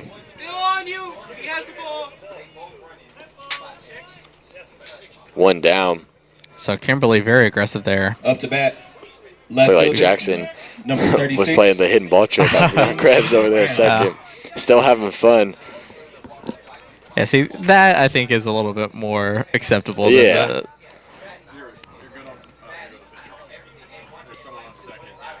First pitch to Brown. Out of the zone. Brown is 1 for 3. Hit by pitch and a single. He has also flown out and grounded out. That's fouled. Back out of play. Let's give credit to our crew here today. Robert Quintero over on the production side running the TriCaster. We got Nikki Riquejo and Yurik Rabatu over on camera. That one hits Brown as he heads to first.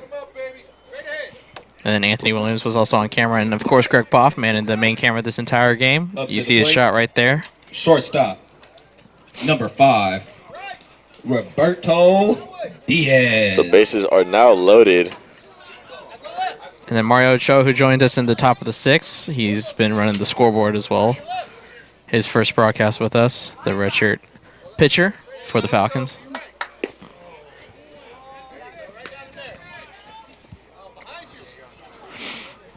So bases juice for Burt, down 0-1 with 1 out. He's 0 for 4. That one's low, out of the zone. 1-1. Like I said, he's been in a tough stretch, 0 for his last 8. Looking for his first hit. See if he can get it here. Up in the count now, 2-1.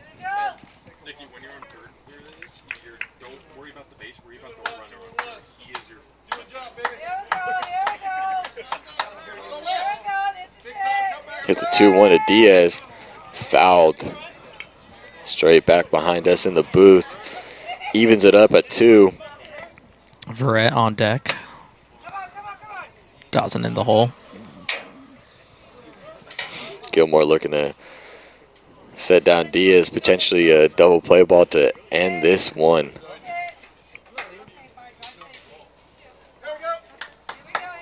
Gilmore sets and delivers.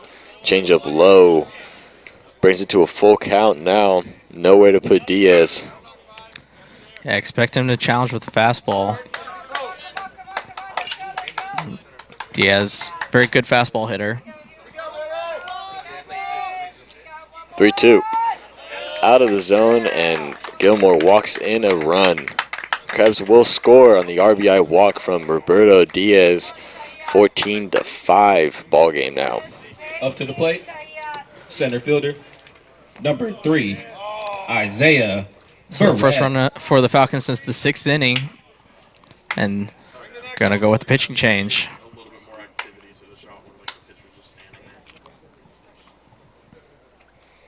So that'll be it for Gilmore. It looks like you have Jevin Berry up there on the mound, making his 5th appearance on the year. 5 2/3 innings pitched under his belt, going along with a .381 opponent batting average against him. Yeah, 8 hits, 3 walks, 2 strikeouts in his 5 2/3 innings of work. 3 earned runs, good for a 4.76 ERA. So Barry will get his warm-up tosses as the bases will be loaded with Pripolinski over at 3rd, Justin Brown at 2nd. As you get a look at the sophomore out of Windsor High School. And Roberto Diaz over at 1st. So Mendocino up 14-5. These two teams split the series so far in conference play. After a lot of tumultuous weather conditions, they finally were able to play here at Solano on Saturday, with Solano picking up that victory over in Mendocino. Yesterday, on Sunday, they won by a score of 4-1, and Mendocino looking to get 2 more outs to secure a 2-1 conference record for Solano. They're trying to just claw across some runs, obviously with the bases loaded. It'll be nice for the stat sheet, but it can be a lot of work to try to make up 9 runs with only 2 outs. Yeah, very, very hard to do indeed, Brian. And, you know, Solano has a busy week ahead of them after this one. They head to Contra Costa tomorrow, play at home Thursday, and then at Contra Costa Saturday. It's got to be tough for these guys to go through non-conference play, and then all of a sudden, when conference play is about to start is when it really starts raining, especially during the games. I know the forecast for this week is calling for a lot of rain as well, so it's important for these guys to stay ready and stay locked in. So first pitch to Verrett is in there for a strike. And that's always, you know, that always seems to be the thing, you know, it starts raining right around when they start conference play, and then they got to play all these games back to back to back. I mean, Solano, depending on if it rains tomorrow, if they get rained out, they'll be playing 4 games in 4 days. So, I mean, not typical what you see for you know, a college team. Right. So a lot of work ahead for them to do, and potentially going down 1-2 in conference play. They're looking to bounce back against Contra Costa this week and bring it back. Ground ball over to short. Let's see if they can turn 2. There's 1 and 2 to end the game. So the Golden Eagles will take this one and win the series against the Falcons. This one 14-5 here at Billy and Louise Yarborough Stadium. Take the series 2-1 as the Falcons now move to 6-15 overall, 1-2 in conference play. Mendocino going to 12-9, 2-1 in conference play. Brian, what'd you see from today's game? Well, Mendocino's offense just really showed their strength with a couple of really strong innings in the 5th, scoring 3 runs, and then in that 7th, scoring 6 huge runs off of the bat of Joe Brazil with that clutch grand slam to really blow the door open. It was a 5-4 ball game, and Brazil's shot increased it to a 5-run ball game, and Mendocino just took it from there, adding on some runs to get the final score of 14-5. For Solano, really Teddy Natter, he really battled. He had a really strong 3 innings to start out the ball game, but then just worked into some trouble in the 4th, 5th, and 6th. Natter, strong outing, but just the whole start was a little inconsistent towards the later innings. And then for the offense, they were able to score 5 runs, but with Mendocino's firepower, not able to compete here this afternoon. Yeah, Solano, just a tough game against Mendocino. Drop 1-2 in league play like we said earlier. Now looking to bounce back against Contra Costa this week. Big 3 games. Play tomorrow, Thursday, and Saturday. Chris Avaglia along with Brian Nelson here on the Solano College Sports Network. We'll catch you guys next time.